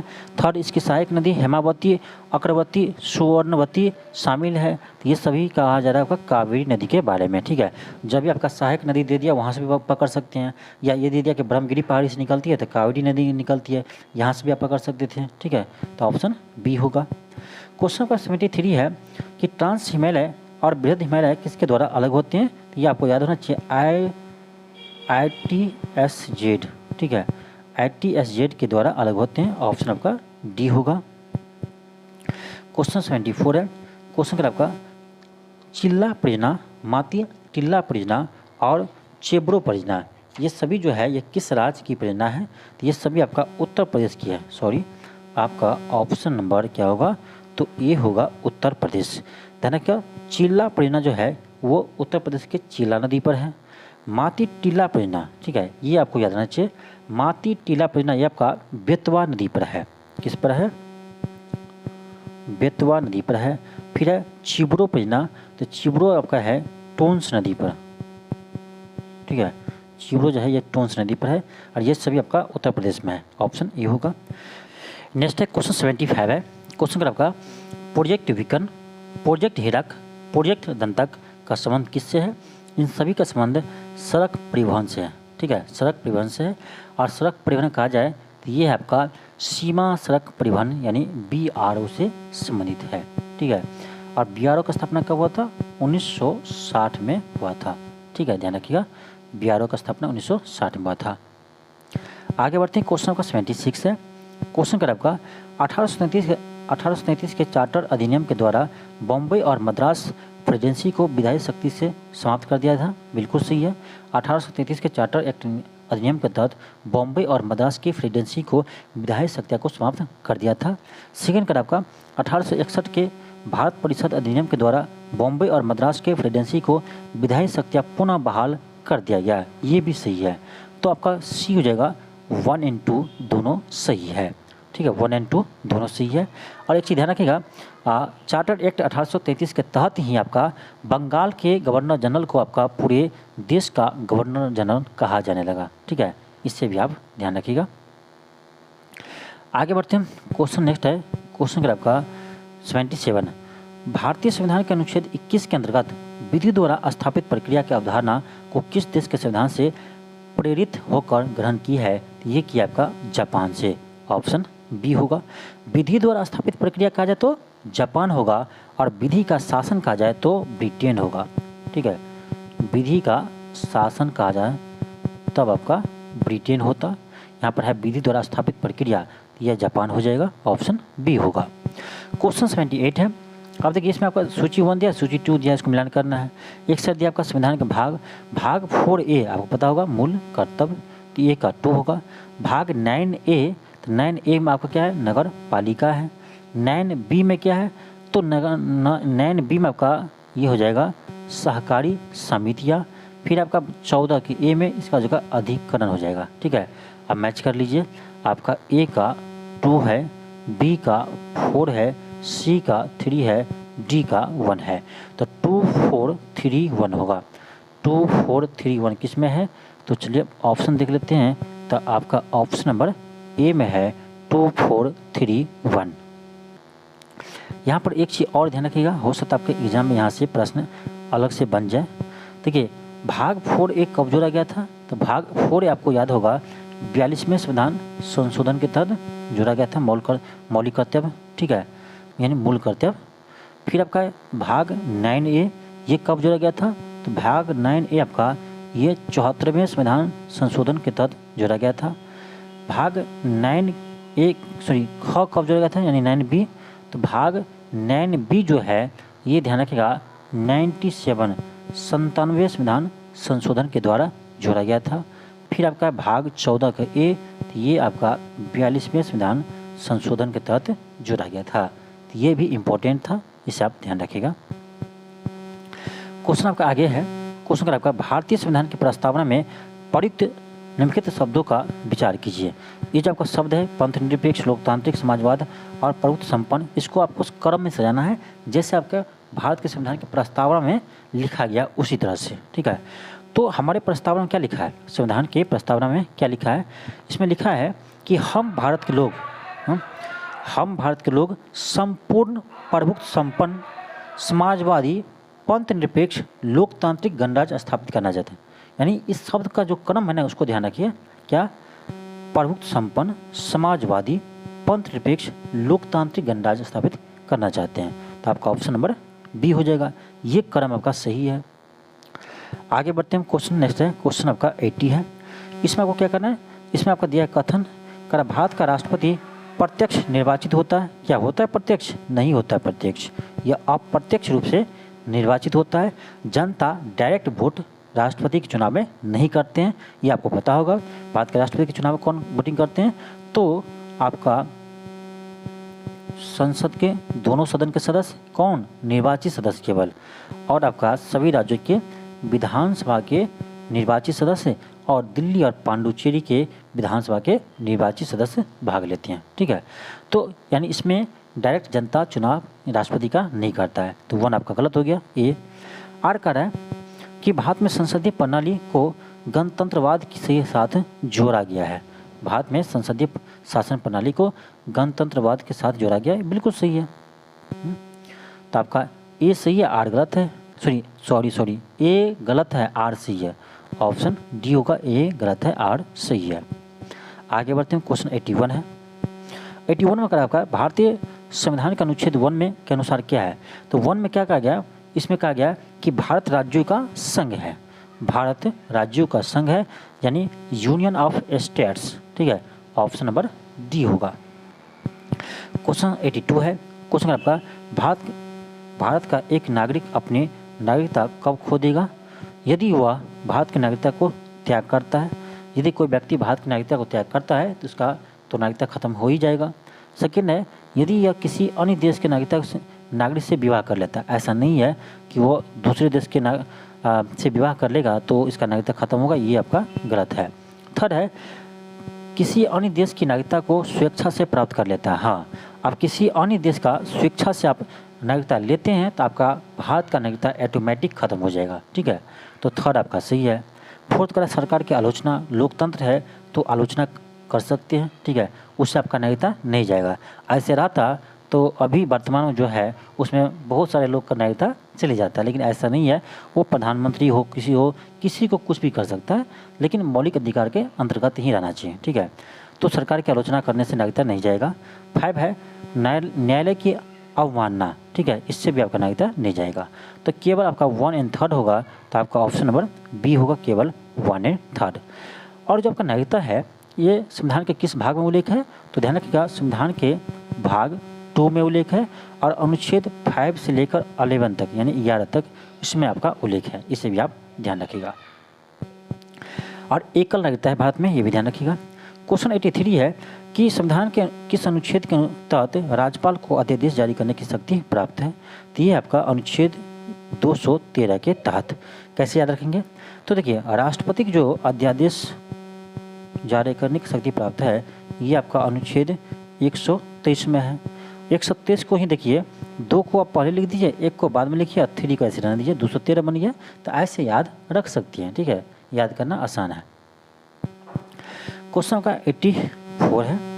क्वेश्चन 84 का आपका कि 91 यानी 91वां संविधान संशोधन के अधिनियम 2003 के तहत संघ और राज्यों के मंत्रिपरिषद में मंत्रियों की संख्या अधिकतम को सीमित कर दिया गया है। बिल्कुल सही है।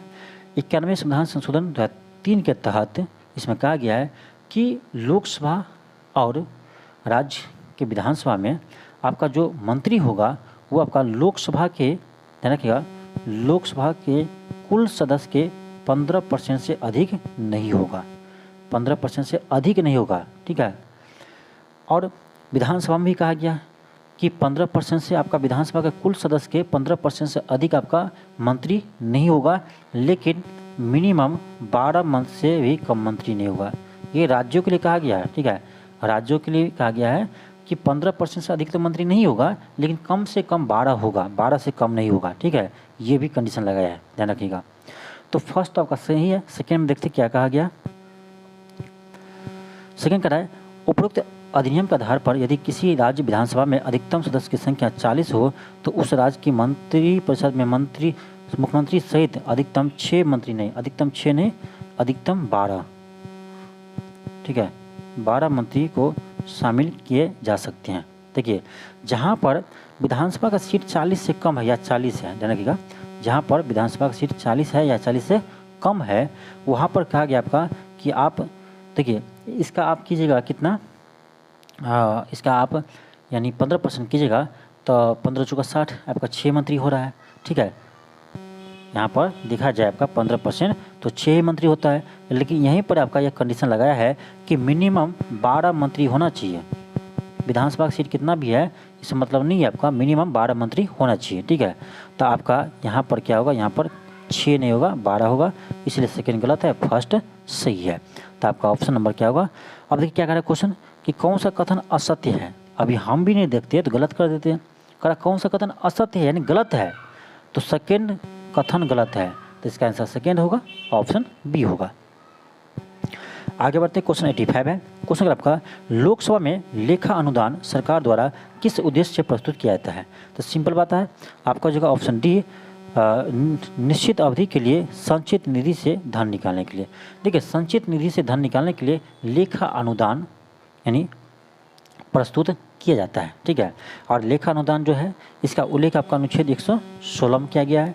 और ये कब करता है, ध्यान रखिएगा, जब विनियोग विधायक पारित न होने की स्थिति में, यानी विनियोग विधायक पारित न होने की स्थिति में लेखा अनुदान के माध्यम से ये संचित निधि से पैसा निकाले जाते हैं, यानी धन निकाले जाते हैं, ठीक है। सरकार जो खर्च करते हैं वो आपका संचित निधि से उसको यानी धन निकालने के लिए परमिशन लेना होता है, ठीक है। तो आपका ऑप्शन डी हो जाएगा। आगे बढ़ते हैं, क्वेश्चन आपका नेक्स्ट है 86 है। कर आपका कि उपरोक्त में से कौन सा सही सुमेलित है। एक साइड दिया आपका सूचकांक, दूसरे से आपका जारीकर्ता दिया है। मानव विकास सूचकांक कौन जारी करता है, यूनाइटेड नेशनल डेवलपमेंट प्रोग्राम, बिल्कुल सही है, यूएनडीपी जारी करते हैं, सही है। वैश्विक लैंगिक अंतराल कौन जारी करता है, विश्व आर्थिक मंच जारी करता है। ये क्वेश्चन आपका पूछा गया है, शायद 69वें बीपीएससी में क्वेश्चन आपका पूछा गया था, ये भी सही है। वैश्विक खुशहाली रिपोर्ट कौन जारी करता है, तो सतत विकास समाधान नेटवर्क, ये भी सही है। तो आपका 1 2 यानी ए बी सी तीनों सही है। तो क्या करें, कितने कथन सही है, तो 3 का 3 कथन सही है, तो सभी तीनों कथन सही है। तो ऑप्शन आपका सी होगा। ऐसे प्रश्न यूपीएससी में पूछा जाता है, ठीक है। ये यूपीएससी की पैटर्न है, बीपीएससी अभी इस पैटर्न पर नहीं आया है, हो सकता है आपका इस बार आ जाए, कोई ठीक नहीं है। आगे बढ़ते हैं, क्वेश्चन आपका 87 है। क्वेश्चन का आपका निम्न कथनों पर विचार करें। पहला आपका है कि चालू कीमत पर राष्ट्रीय आय को मौद्रिक आय कहते हैं। ये तो आपको कितना बड़ा इकोनॉमिक सर्वे में आपको बता चुके होंगे, ठीक है। आजकल भी आपको बिहार इकोनॉमिक सर्वे आप लोग करवाए थे, ठीक है। आप ही लोग के लिए, जितने भी 17वीं बीपीएससी के स्टूडेंट है उसके लिए हम आपका बिहार आर्थिक सर्वेक्षण और आपका बिहार बजट आपको हम करवा चुके हैं, ठीक है। तो हाल ही में आपका बिहार बजट हम दोबारा करवाए हैं, ठीक है। तो बिहार बजट में जब करवाए थे तो वहाँ पर आपको हम बताए थे कि इसमें आपका यानी मौद्रिक आय क्या होता है, वास्तविक प्रति व्यक्ति आय क्या होता है, वास्तविक आय क्या होता है, ठीक है। तो ये हम चर्चा किए हैं, लेकिन आपको देखना चाहिए बिहार का बजट और बिहार इकोनॉमिक सर्वे, ये तो 2 टॉपिक आपका इंपॉर्टेंट है जो आपका एग्जाम में आते हैं प्रश्न। तो आपको हम सब्जेक्टिव और ऑब्जेक्टिव दोनों रूप में आपको करवाए हैं, तो आप जाकर दिख सकते हैं, ठीक है। इसी के आप प्लेलिस्ट में जाइए, वहाँ पर आपको मिल जाएगा। चलिए देखते हैं क्वेश्चन को। क्वेश्चन का आपका चालू कीमतों पर राष्ट्रीय आय को मौद्रिक आय भी कहते हैं, बिल्कुल सही है। स्थिर कीमत पर राष्ट्रीय आय को वास्तविक आय कहते हैं, ये भी सही है। स्थिर कीमत मतलब क्या, जो आपका बेस ईयर है 2011-12 अभी वर्तमान में है, ठीक है। और चालू कीमत जो अभी वर्तमान का आपका ईयर है उसके अनुसार, ठीक है। तो आपका 1 और 2 दोनों सही है। तो आपका ऑप्शन नंबर क्या होगा, सी होगा, 1 और 2 दोनों। क्वेश्चन आपका 88 है। क्वेश्चन आपका नीति आयोग के वर्तमान अध्यक्ष कौन है, कौन है, नरेंद्र मोदी है, ऑप्शन नंबर ए होगा। देखिए नीति आयोग का जो अध्यक्ष होते कौन होते हैं, प्रधानमंत्री होते हैं। ध्यान रखिएगा, नीति आयोग के अध्यक्ष कौन होते हैं? प्रधानमंत्री होते हैं। तो अभी वर्तमान प्रधानमंत्री कौन है? श्री नरेंद्र मोदी है, तो नरेंद्र मोदी इसका आंसर होगा। ठीक है, अब देखिए उपाध्यक्ष कौन है वर्तमान में नीति आयोग का उपाध्यक्ष? ये आपका सुमन बेरी। ठीक है, सुमन बेरी ये अभी वर्तमान में नीति आयोग का उपाध्यक्ष है, इसे आप ध्यान रखिएगा। और आप लोग कमेंट बॉक्स में बताइएगा कि वर्तमान में नीति आयोग का सीईओ कौन है। ठीक है, नीति आयोग का सीईओ कौन है वर्तमान में, ये आप लोग कमेंट बॉक्स में बताइएगा। ठीक है, कुछ तो आप लोग कीजिए। ठीक है, तो इसका बताइएगा। और एक चीज़ ध्यान रखिएगा, नीति आयोग का स्थापना जो हुआ था 1 जनवरी 2015 को हुआ था। 1 जनवरी 2015 को हुआ था। ठीक है, इसे भी ध्यान रखिएगा। आगे बढ़ते हैं, क्वेश्चन नेक्स्ट है, क्वेश्चन 89 है। क्वेश्चन आपका डॉक्टर वाई की अलग समिति, लकड़वाला समिति, सुरेश तेंदुलकर समिति और रंगाराजन समिति का संबंध किससे है? इन सभी का संबंध है गरीबी के मापन से। ऑप्शन नंबर ए होगा। ठीक है, ये सभी आपका गरीबी मापन से संबंधित है। ठीक है, अब देखिए ज़्यादा डिस्कशन करेंगे तो बहुत लंबा वीडियो हो जाएगा, इसलिए थोड़ा फास्ट में हम चलते हैं। ठीक है, आगे बढ़ते हैं, क्वेश्चन 90 है। क्वेश्चन अगर आपका फर्स्ट अगर आपका खरीफ फसल की बुआई के लिए अधिकतम तापमान और कम आर्द्रता की आवश्यकता होती है। देखिए ये बताइए आप लोग सही है गलत? गलत है। क्यों गलत है? यहाँ तक तो सही है अधिक तापमान, लेकिन यहाँ पर कम आर्द्रता नहीं, अधिक आर्द्रता, आर्द्रता भी अधिक चाहिए। ठीक है, तो इसीलिए आपका फर्स्ट गलत है। सेकेंड का आपका कि रबी की फसलों के उत्पादन में पश्चिमी विक्षोभ से होने वाली वर्षा सहायक होते हैं। बिल्कुल सही है, तो आपका ऑप्शन क्या होगा? ऑप्शन बी होगा। अगर सत्य कथन का चयन करें तो केवल आपका बी सही है, तो आपका आंसर क्या होगा? बी होगा। ठीक है, खरीफ फसल कब बो जाते हैं? तो जून जुलाई में खरीफ फसल बो जाते हैं और सितंबर अक्टूबर में खरीफ फसल को काटी जाती है। ठीक है, ध्यान रखिएगा। आगे बढ़ते हैं, क्वेश्चन 91 है। क्वेश्चन आपका निम्न विशेषताओं किस प्रकार की सब्सिडी है? निम्न विशेषता किस प्रकार की सब्सिडी है? फर्स्ट है, विश्व व्यापार संगठन के अनुसार यह सब्सिडी कृषि उत्पादकों को उत्पादन और व्यापार में विकृति उत्पन्न करती है। सही है, ये तो आपका स्टेटमेंट दिया है। सेकेंड करा, इसके अंतर्गत सरकार द्वारा दी जाने वाली सभी छूटें शामिल होती है जो उत्पादन के प्रत्यक्ष रूप से मदद करती है।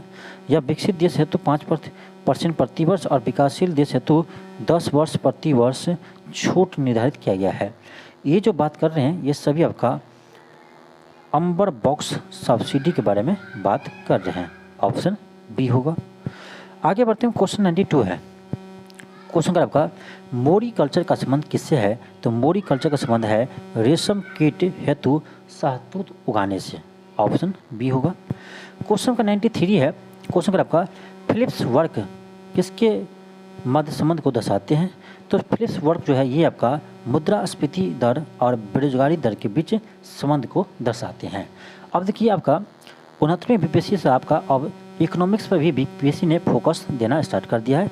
अब इकोनॉमिक्स से भी आपका 15 से 16 क्वेश्चन आपसे पूछे जाते हैं, तो अब आपका इकोनॉमिक्स पर भी ध्यान देना होगा। और इकोनॉमिक्स बहुत मज़ेदार सब्जेक्ट है।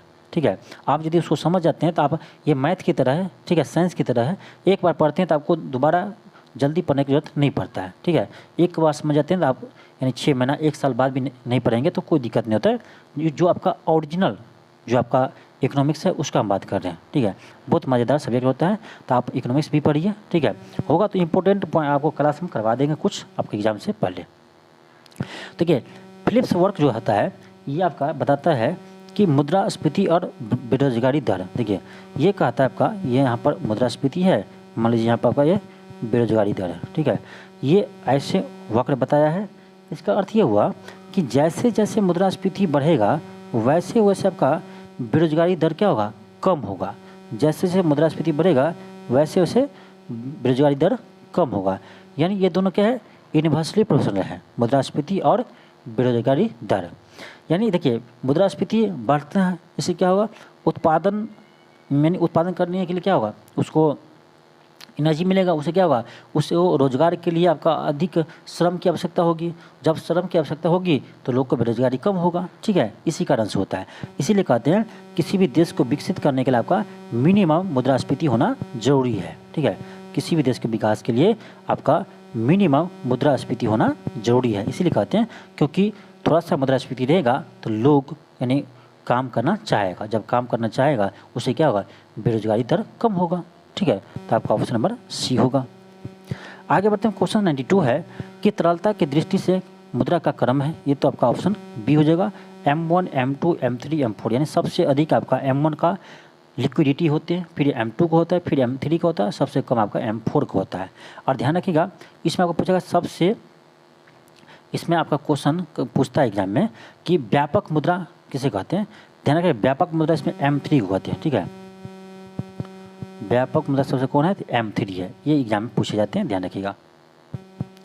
अगला क्वेश्चन आपका 95 है कि प्रिंसिपल ऑफ इकोनॉमिक्स पुस्तक के लेखक कौन है, तो इसके लेखक है आपका मार्शल, ऑप्शन ए होगा। प्रिंसिपल ऑफ इकोनॉमिक्स के लेखक कौन है, मार्शल है। एडम स्मिथ के बुक का नाम क्या है, तो याद होगा wealth of Nations. Wealth of Nations के लेखक कौन है, एडम स्मिथ है, ये भी ध्यान रखिएगा। अब आपका अगला क्वेश्चन जो है क्वेश्चन 96। अब देखिए आपका आ गया बिहार बजट से क्वेश्चन, और बिहार बजट को पूरे आपको अच्छे से हम करवाए हैं, सब्जेक्टिव रूप में थ्योरी टाइप भी करवाए हैं, और आपका उसके बाद ऑब्जेक्टिव क्वेश्चन भी आपको पूरे हम हल करवाए हैं, और ये दोनों आपका एक ही क्लास में है। तो इस वीडियो को आप जरूर देखिएगा, ठीक है। बिहार इकोनॉमिक सर्वे, यहाँ से प्रश्न आपके एग्जाम में आते हैं, और यहाँ भी आपका प्रश्न आ गया टेस्ट में, तो अब क्या कीजिएगा बताइए, तो पढ़ना तो पड़ेगा। तो आप इसका लिंक हम दे देंगे, इसी के डिस्क्रिप्शन में दे देंगे, वहाँ से आप वीडियो को देख लीजिएगा। नहीं तो आप प्लेलिस्ट में जाइए, वहाँ आपका बिहार स्पेशल का अलग से प्लेलिस्ट बना हुआ है, वहाँ पर आप जाकर देख सकते हैं, ठीक है। क्वेश्चन 96 है कि वित्तीय वर्ष 2024-25 के लिए बिहार का कुल बजट व्यय कितना अनुमानित है, तो ये आपको बताए थे हम 2,78,725.72 करोड़, ऐसे याद रहना चाहिए, ऑप्शन बी हो जाएगा। फिर आपका नेक्स्ट क्वेश्चन है कि वित्तीय वर्ष 2024-25 के लिए बिहार के बजट व्यय में पिछले वर्ष की तुलना में कितना वृद्धि की गई है, तो ध्यान रखिएगा 16,840.32 करोड़ वृद्धि की गई है, ऑप्शन बी होगा। फिर आपका नेक्स्ट क्वेश्चन है क्वेश्चन 98 है वित्तीय वर्ष 2024-25 के लिए बिहार के कुल व्यय में राजस्व का कितना प्रतिशत है, राजस्व व्यय का, ये भी आपको हम करवाए हैं, ये आपका 80.97% है, ऑप्शन नंबर सी होगा, ठीक है। नेक्स्ट आपका क्वेश्चन है क्वेश्चन 99 है कि बिहार में एशिया का सबसे बड़ी मीठी पानी की गोखुर झील कौन सी है, तो ये आपका कांवर झील है, जो बेगूसराय में है, जिसे 2020 में रामसर स्थल में शामिल किया गया है, ठीक है। ये भी आपको हम करवाए हैं। तो बिहार स्पेशल भी हो, आपका बिहार स्पेशल का टॉपिक वाइज हम आपको पूरे क्लास करवाए हैं, आप जाकर देख सकते हैं।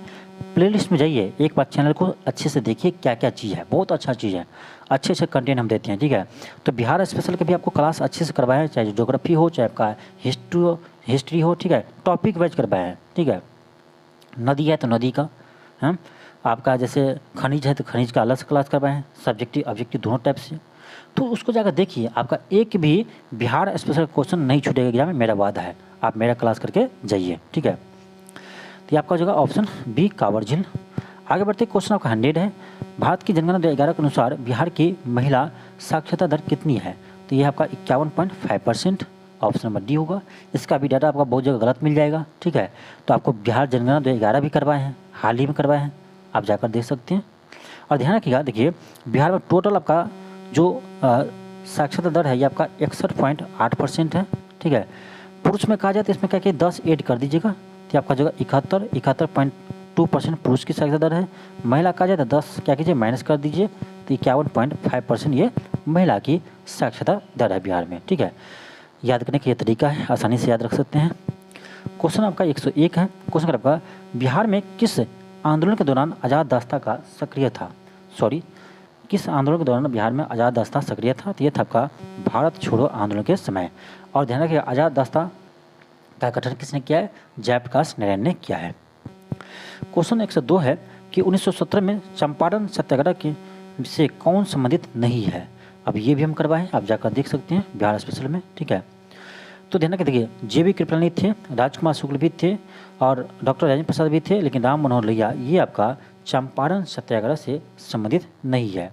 और भी थे, याद रखिएगा, और थे आपका नरहरि पारिख, ठीक है, नरहरि पारिख ये भी थे गांधी जी के साथ, ठीक है, नरहरि पारिख, ठीक है। फिर आपका है ब्रज किशोर और महादेव देसाई, इसका भी नाम ध्यान रखिएगा।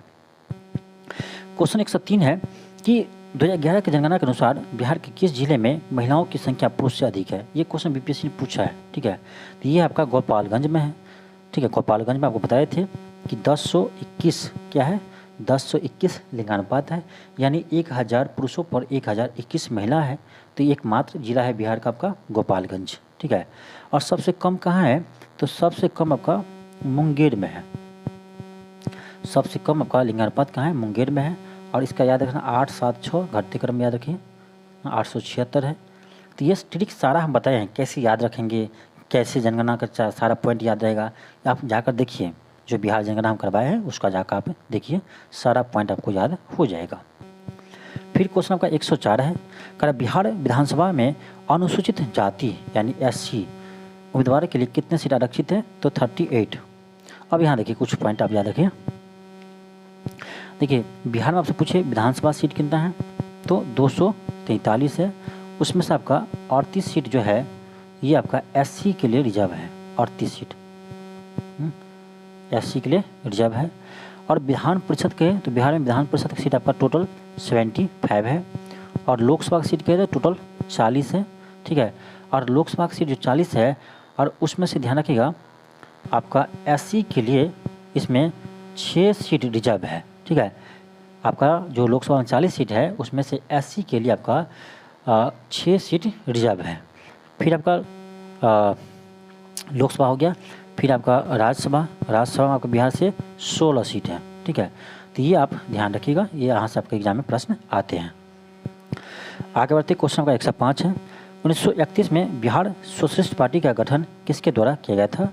ये क्या था आपका फूलन प्रसाद वर्मा और जयप्रकाश नारायण के द्वारा। और ये भी आपको हम करवाए हैं अच्छे से, बिहार सोशलिस्ट पार्टी अलग से पढ़ाए हैं, ठीक है। बिहार के किसान आंदोलन, बिहार में प्रमुख किसान सभा, ये सभी आपको हम सब्जेक्टिव वाइज ऑब्जेक्टिव वाइज दोनों पढ़ाए हैं, ठीक है। आप जाकर वीडियो तो देखिए। आगे बढ़ते क्वेश्चन 106 है कि गंगा नदी बिहार के निम्नलिखित में से प्रशासनिक विभागों में से किससे होकर नहीं बहती है?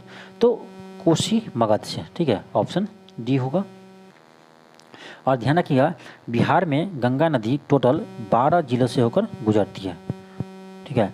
यानी गंगा नदी के तट पर देखा जाए तब का 12 जिला है बिहार में, इसे आप ध्यान रखिएगा। इससे यहाँ से भी प्रश्न आपके एग्जाम में पूछे गए हैं।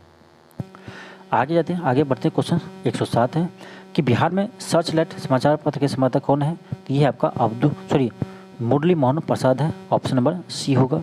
क्वेश्चन 108 है, निम्नलिखित में से किस स्थान पर कोसी नदी गंगा में मिलती है? तो ये कटिहार के कुर्सेला नामक स्थान पर मिलती है। ये भी आपको हम करवाए हैं। बिहार की आपका प्रमुख नदियाँ जो है कहाँ से निकलती है, कहाँ जाकर मिलती है। जैसे आपका पुनपुन वाले क्वेश्चन पूछा था कि पुनपुन नदी कहाँ जाकर मिलती है बिहार में? तो फतुहा के पास जाकर मिलती है। तो ऐसे सभी प्रश्न हम आपको करवाए हैं, ठीक है। आप जाकर देखिए, बिहार की नदी से एक भी प्रश्न आपको नहीं छूटेगा, 100% कहते हैं। फिर आपका क्वेश्चन नेक्स्ट है, क्वेश्चन 109 है कि मदरलैंड का प्रकाशन किसने किया था? तो ये क्या था आपका मजरुल हक। ऑप्शन नंबर सी होगा। यहाँ थोड़ा सा ये मिस्टेक है। देखिए मजरुल हक जो किया था ये क्या था आपका द मदरलैंड, ध्यान रखिएगा। द मदरलैंड जो है इसके संपादक क्या था? कौन? मजरुल हक किया था। लेकिन जो आपका मदरलैंड है ना, मदरलैंड, इसके जो संपादक है, मदरलैंड जो है इसके संपादक थे आपका, ध्यान रखिएगा, ये था आपका बाबा ठाकुर दास, ठीक है। ये जो सीधे मदरलैंड कहेंगे तो इसका संपादक थे आपका बाबा ठाकुर दास, ठीक है। लेकिन ये मिस्टेक आपका, ये टाइपिंग है मिस्टेक है, इससे मजरुल हक यहाँ पे आंसर दिया है, ठीक है। बीपीएससी मुझे लगता है ऐसे ही क्वेश्चन पूछा था और मजरुल हक ही आंसर दिया था, लेकिन थोड़ा सा अंतर है। मदरलैंड कहे तो बाबा ठाकुर दास होगा, और द मदरलैंड कहे तब होगा आपका मजरुल हक, ठीक है। आगे आपका क्वेश्चन है, क्वेश्चन 110 है आपका। क्वेश्चन नंबर 110 है कि पटना युवक संघ की स्थापना कब हुआ था? तो 1927 में हुआ था। पटना युवक संघ का स्थापना 1927 में हुआ था। किसने किया था? तो मनीन्द्र नारायण राय ने किया था।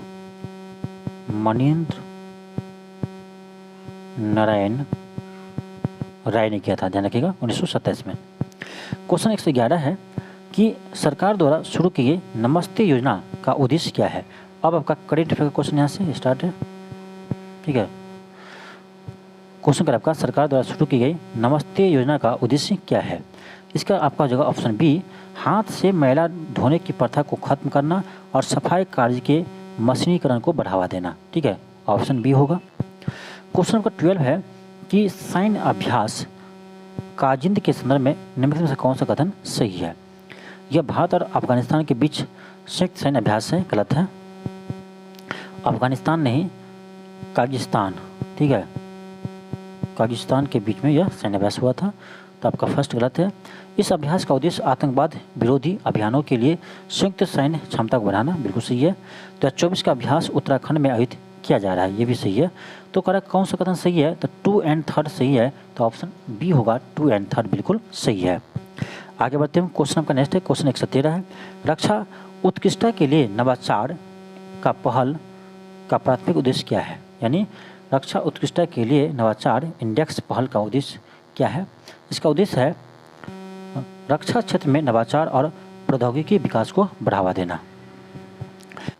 नेक्स्ट है क्वेश्चन 114 है। क्वेश्चन का आपका हाल ही में समाचार पत्रों में रहा होराइजन 2047 प्रतिबद्धता किससे संबंधित है? इंपॉर्टेंट है, ध्यान रखिएगा। तो ये आपका भारत और फ्रांस के बीच रणनीतिक साझेदार, ठीक है, ऑप्शन डी होगा। नेक्स्ट है क्वेश्चन 115 है। क्वेश्चन का आपका निम्नलिखित में से कौन सा संगठन नोबेल शांति पुरस्कार विजेताओं के चयन के लिए जिम्मेदार है? तो ये आपका नॉर्वेजियन नोबेल समिति, ऑप्शन ए होगा। आगे बढ़ते हैं, क्वेश्चन 116 है। क्वेश्चन का आपका निम्नलिखित में से कौन सी नदी इजराइल लेबनानी सीमा के समांतर बहती है? तो ये आपका लिटानी नदी बहती है, ऑप्शन बी होगा। देखिए ये आपका लगता होगा ज्योग्राफी क्वेश्चन है, लेकिन ये आपका ये करेंट अफेयर का क्वेश्चन है, क्योंकि ये आपका हाल ही की घटना से संबंधित है। ठीक है, ऐसे ही प्रश्न आपका बीपीएससी में अब पूछा जाता है। ठीक है, तो आप ध्यान रखिएगा। आगे बढ़ते हैं, क्वेश्चन आपका नेक्स्ट है 117। निम्नलिखित कथनों पर विचार करें। क्वेश्चन आपका कि समान नागरिक संहिता एक संवैधानिक प्रावधान है, बिल्कुल सही है, अनुच्छेद 44 में इसका उल्लेख है। सेकेंड करा मिनर्वा मिल्स वाद में व्यक्तिगत कानूनों में लैंगिक असमानता को संबोधित करके भारत में समान नागरिक संहिता की आवश्यकता पर प्रकाश डाला था, ये आपका गलत है। ठीक है, ऐसी कोई बात नहीं है, तो केवल आपका 1 सही है, ऑप्शन ये होगा। आगे बढ़ते क्वेश्चन 118 है। संघाई सहयोग संगठन यानी एससीओ के संदर्भ में निम्नलिखित कथनों पर विचार कीजिए। फर्स्ट आपका है कि भारत संघाई सहयोग संगठन के संस्थापक सदस्यों में से एक है, क्या सही है? नहीं, गलत है। देखिए ध्यान रखिएगा, एससीओ का स्थापना आपका 2001 में हुआ था, जबकि भारत इसका सदस्य बना है 2017 में। ठीक है, भारत और पाकिस्तान, ध्यान रखिएगा, भारत और पाकिस्तान एक साथ ही 2017 में एससीओ का सदस्य बना था। ठीक है, यानी भारत इसका संस्थापक सदस्य नहीं है, तो आपका 1 गलत हो गया। सेकेंड है अंग्रेजी संघाई सहयोग संगठन की आधिकारिक भाषा है, ये भी आपका गलत है। अंग्रेजी नहीं है, ये आपका यानी चीनी यानी चीन की भाषा। ठीक है, चीनी और रूसी, ध्यान रखिएगा, इसका जो भाषा है आधिकारिक चीनी और रूसी भाषा है, तो आपका सेकेंड भी गलत हो गया। थर्ड है कि एससीओ यूरेशिया के लगभग 80% और दुनिया के लगभग 40% आबादी को कवर करता है, बिल्कुल सही है, केवल थर्ड सही है। अब देखो क्वेश्चन क्या कर रहा है, उपरोक्त में से कितने कथन सही है? ये यूपीएससी का पैटर्न है, ध्यान रखिएगा, यूपीएससी में अभी क्वेश्चन ऐसे पूछे जाते हैं, उपरोक्त में से कितने कथन सत्य है। ठीक है, तो कितना कथन सही है? केवल एक कथन सही है। ठीक है, केवल एक कथन सही है, तो आपका ऑप्शन नंबर ए होगा, केवल एक। ठीक है, आगे बढ़ते हैं, क्वेश्चन आपका 119 है। हाल ही में समाचारों में रहे कोलंबो योजना है। ठीक है, हाल ही में समाचारों में रहे कोलंबो योजना किससे संबंधित है? तो ये आपका जगह ऑप्शन डी, एशिया और प्रशांत क्षेत्रों में आर्थिक और सामाजिक विकास पर केंद्रीकृत और क्षेत्रीय अंतर सरकारी संगठन, ऑप्शन डी होगा। क्वेश्चन का 120 है। क्वेश्चन का आपका लेटरल एंट्री किससे तात्पर्य? निजी क्षेत्र, सार्वजनिक क्षेत्र के उपक्रमों और शिक्षा जगत में पेशेवरों को सरकार के वरिष्ठ और मध्यम प्रबंधक पदों पर नियुक्ति से है, बिल्कुल सही है। सेकेंड है कि शासन को बढ़ावा देने के लिए नीति आयोग द्वारा लेटरल एंट्री की अवधारणा को सिफारिश की गई थी, ये भी सही है। कब किया था? तो ये आपका नीति आयोग ने 2017 में लेटरल एंट्री की सिफारिश की थी। ठीक है, तो आपका 1 और 2 दोनों सही है। करेक्ट कौन सा कथन सही है? तो ऑप्शन सी होगा, 1 और 2 दोनों सही है। क्वेश्चन आपका 121 है कि हाल ही में भारत के प्रधानमंत्री ने किस राज्य में बंजारा विरासत संग्रहालय का उद्घाटन किया है? ये किया आपका महाराष्ट्र में। क्वेश्चन 122 है, किस संगठन ने राष्ट्रीय कृषि संहिता तैयार की है? ये क्या आपका भारतीय मानक ब्यूरो यानी BIS। आगे बढ़ते हैं, क्वेश्चन आपका 23 है। क्वेश्चन आपका वैज्ञानिक ने हाल ही में प्लूटो के किस चंद्रमा पर कार्बन डाइऑक्साइड और हाइड्रोजन पेरोक्साइड जैसी गैस का पता लगाया है? तो ये आपका लगा चारोन पर, ऑप्शन ए होगा। ये इंपॉर्टेंट है, ध्यान रखिएगा, साइंस टेक का क्वेश्चन है।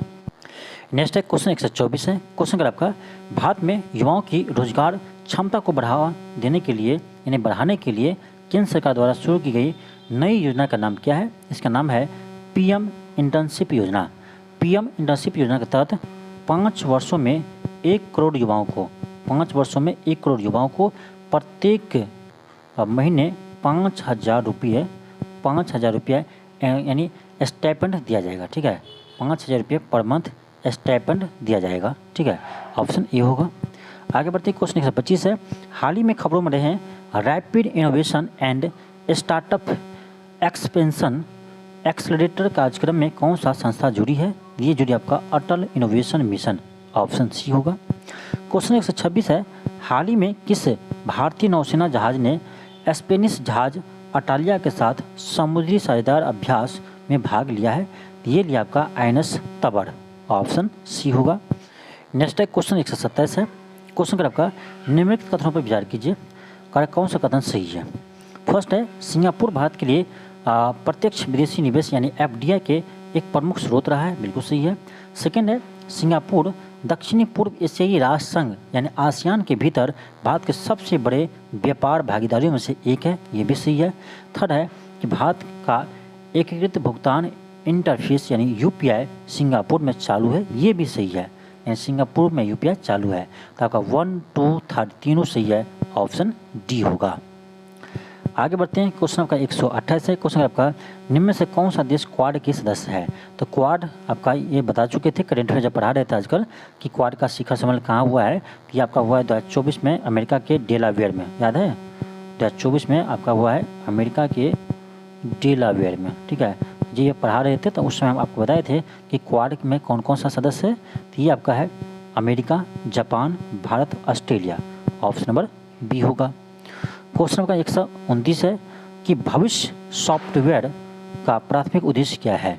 तो ये आपका हो जाएगा ऑप्शन नंबर बी, पेंशन स्वीकृति और भुगतान प्रणाली प्रक्रियाओं पर नजर रखना, ऑप्शन बी होगा। फिर आपका क्वेश्चन 130 है कि भारतीय रिजर्व बैंक RBI द्वारा शुरू की गई सीमांत निधि लागत आधारित उधार दर यानी आप पढ़े होंगे, ये आप पढ़े होंगे अथी में, आप इकोनॉमिक्स में पढ़े होंगे MCLR। ठीक है, MCLR। ठीक है, तो ये कर आपका MCLR का उद्देश्य क्या है? इसका उद्देश्य है उधारकर्ताओं तक मौद्रिक नीति दरों को तेजी से संचरण सुनिश्चित करना, ऑप्शन बी होगा। क्वेश्चन आपका नेक्स्ट है 131। क्वेश्चन 131 है रेलवे में प्रयुक्त कवच प्रणाली के संबंध में कौन सा कथन सही है?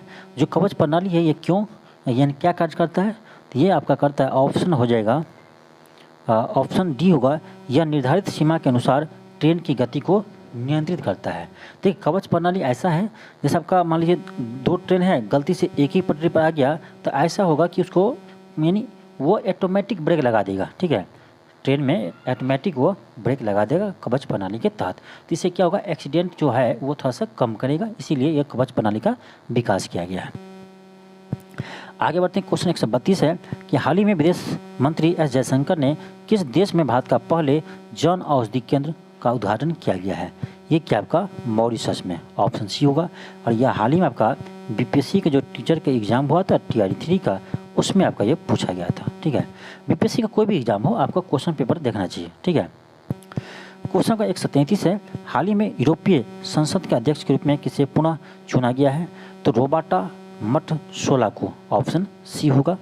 क्वेश्चन का 134 है निम्नलिखित में से कौन से बिहार कृषि विश्वविद्यालय साबौर में GI टैग सुविधा केंद्र स्थापित करना यानी स्थापन का समर्थन कर रहा है? तो ये कर आपका नाबार्ड, ऑप्शन ए होगा।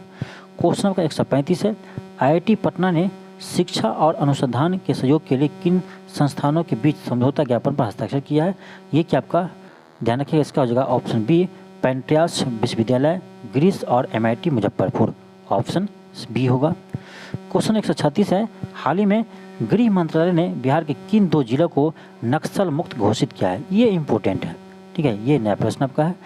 ध्यान रखिएगा, बांका और पश्चिमी चंपारण को नक्सल मुक्त घोषित किया है, ठीक है, ऑप्शन बी होगा।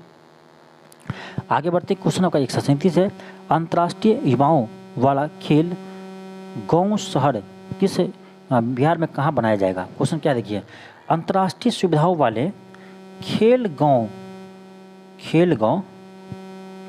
शहर बिहार में कहाँ बनाया जाएगा? तो ये आपका पटना में बनाया जाएगा, ऑप्शन डी होगा।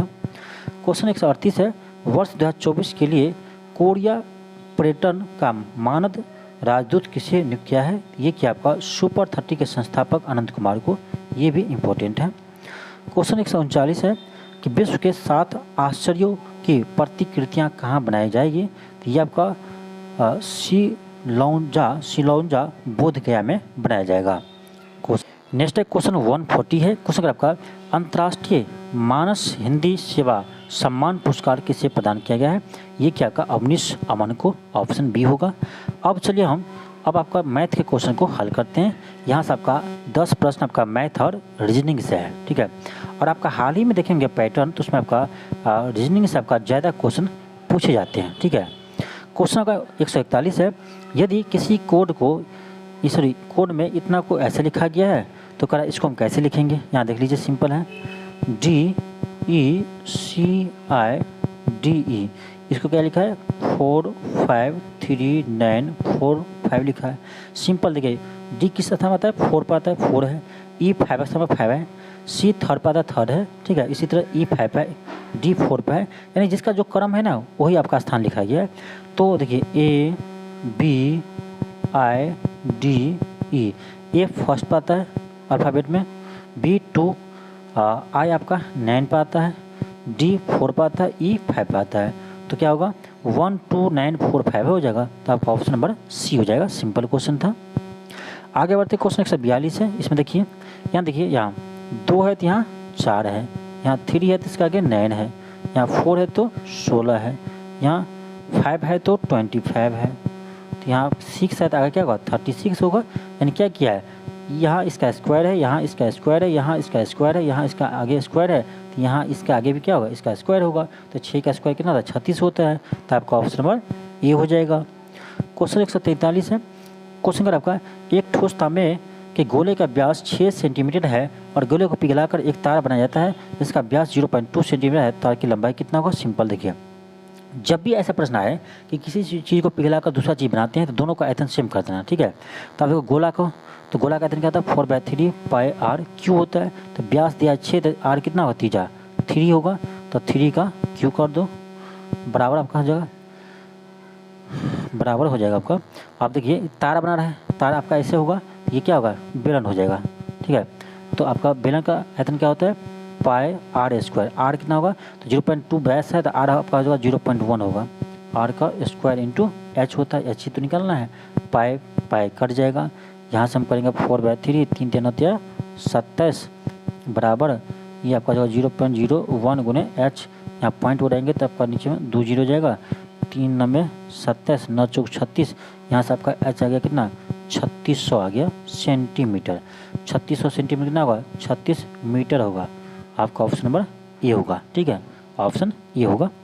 क्वेश्चन आपका है नेक्स्ट 144 है, क्वेश्चन 144 का आपका देखिए 11 क्रमागत संख्याओं का योगफल 330 है तो मध्य की संख्या है, ठीक है, मध्य की संख्या है। तो ये भी प्रश्न आपका सिंपल है, देखिए क्या करेंगे, लगातार है, क्या करें 11 क्रमागत में लगातार, मान लेते पहला संख्या आपका x है, तो अगला क्या होगा, अगला x+1 होगा, इसका अगला x+2 होगा, इसका अगला x+3 होगा, ऐसे आपका होगा, ठीक है। ऐसे से आपका 11 है, तो इससे आप इसको AP में ले सकते हैं, AP में है, ठीक है। 11 पदों को योग कैसे निकालेंगे, तो आप पढ़ेंगे AP में SN बराबर आपका होता है क्या n/2 into 2a + n-1 into d होता है, ये आपका होता है SN का फॉर्मूला, ठीक है। तो यहाँ से हम क्या करेंगे 11 पदों को योग, तो 11/2 हो जाएगा 2a, एक जगह पहला पद क्या था x था, तो 2x हो जाएगा प्लस n-1, तो 11 पद है, 11 में से हम 1 कर देंगे इंटू d, तो d देखिए x था, अगला क्या था x+1 था, इसमें से घटाइएगा कितना आएगा 1 ही ना आएगा, 1 होगा, बराबर आपका एक कितना है 330 है। यहाँ से आप x का मान निकाल लीजिए। आपका 11 से 11 तिया 33, 30 दूनी 60। यहाँ से आपका जगह 2x प्लस 10 बराबर 60 हो जाएगा। 2x बराबर आएगा 60 माइनस 10 आएगा। यहाँ से 2x आपका 50 आएगा। यहाँ से आपका x का मान कितना आएगा 25 आएगा। x आएगा 25। पहला संख्या था आपका 25, इसका अगला x प्लस 1 तो 25 एक 26, फिर 27, फिर 28, फिर 29। क्वेश्चन क्या कर रहा है मध्य वाली संख्या। तो 11 है तो यानी 5 के बाद होगा बीच वाला, तब 1 2 3 4 5 हो गया। इसका अगला क्या आ गया 30 हो गया। ठीक है, 5 इधर बीच में 30 रहेगा। ठीक है, तो बीच का संख्या क्या आ गया 30 आ गया। तो आपका ऑप्शन नंबर डी हो जाएगा। क्वेश्चन आपका नेक्स्ट है 145। कह रहा है 11 और 99 के बीच कितनी संख्या जो 7 से विभाज्य है। सिंपल है, देखिए 11 के बाद देखिए 7 से विभाज्य 7 दूनी 14, 14 हो जाएगा। 7 21 ऐसे करते करते कहाँ तक होगा 12 सत्य 84 तक होगा। आप ए पी का फॉर्मूला यहाँ भी लगा सकते हैं। टी एन बराबर है एन में पद बराबर क्या होता है a plus n minus 1 into d होता है। यहाँ पर ये लास्ट पद कितना है 84 है, तो टी एन की जगह हम 84 लिख देंगे। ए पहला पद कितना है 14 है, plus n minus 1 into d, d कितना है 7 है। क्या होता है अगला पद में से पिछला पद।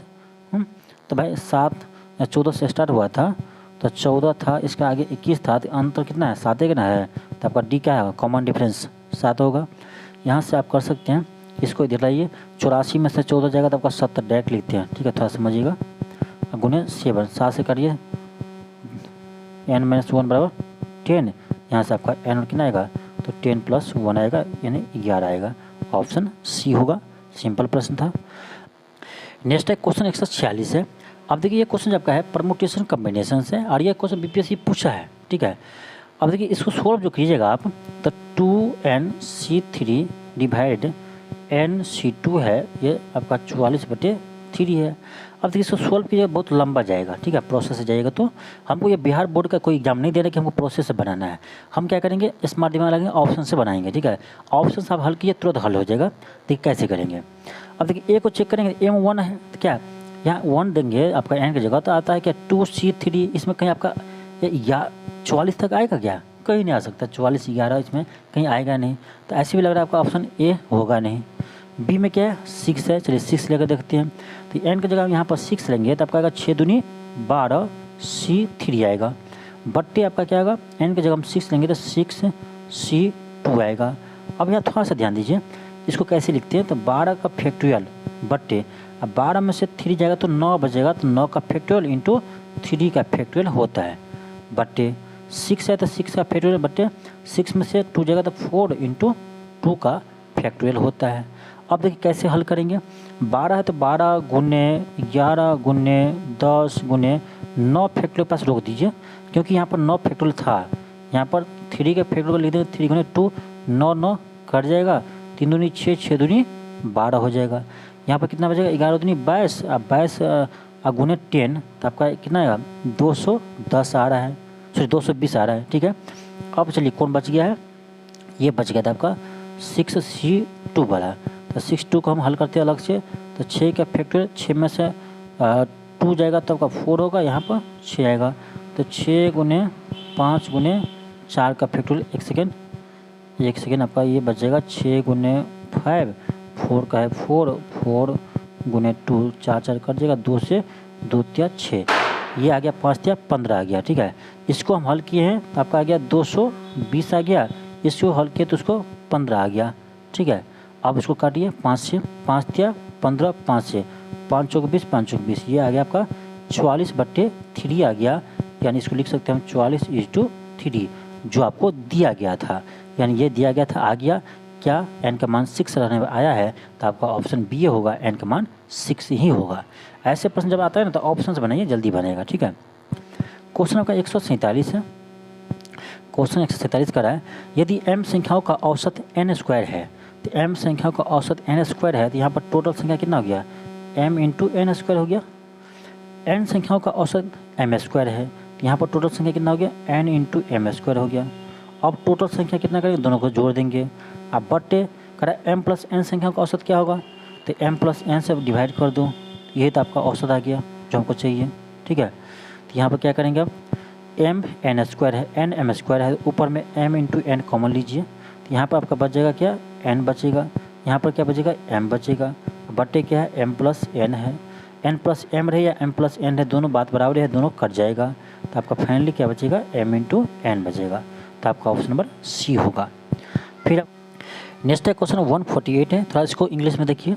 क्वेश्चन कर आपका the harmonic mean of the roots of equation इतना विल बी, इसका हार्मोनिक मीन क्या होगा, एच एम। तो आप लोग पढ़े होंगे क्लास 11th में एच एम कैसे निकालते हैं दो संख्या का, तो ये आपको हो जाएगा, ध्यान रखिएगा 2 अल्फ़ा इंटू बीटा बट्टे अल्फ़ा प्लस बीटा, ये आपका जैसे दो रूट्स है उसका आपका एच एम होगा, ठीक है, आप जानते होंगे, ठीक है। अल्फ़ा इंटू बीटा क्या होता है, तो ये आपका अल्फ़ा इंटू बीटा क्या होता है, सी बाय ए होता है, और जबकि अल्फ़ा प्लस बीटा क्या होता है, माइनस बी बाय ए होता है।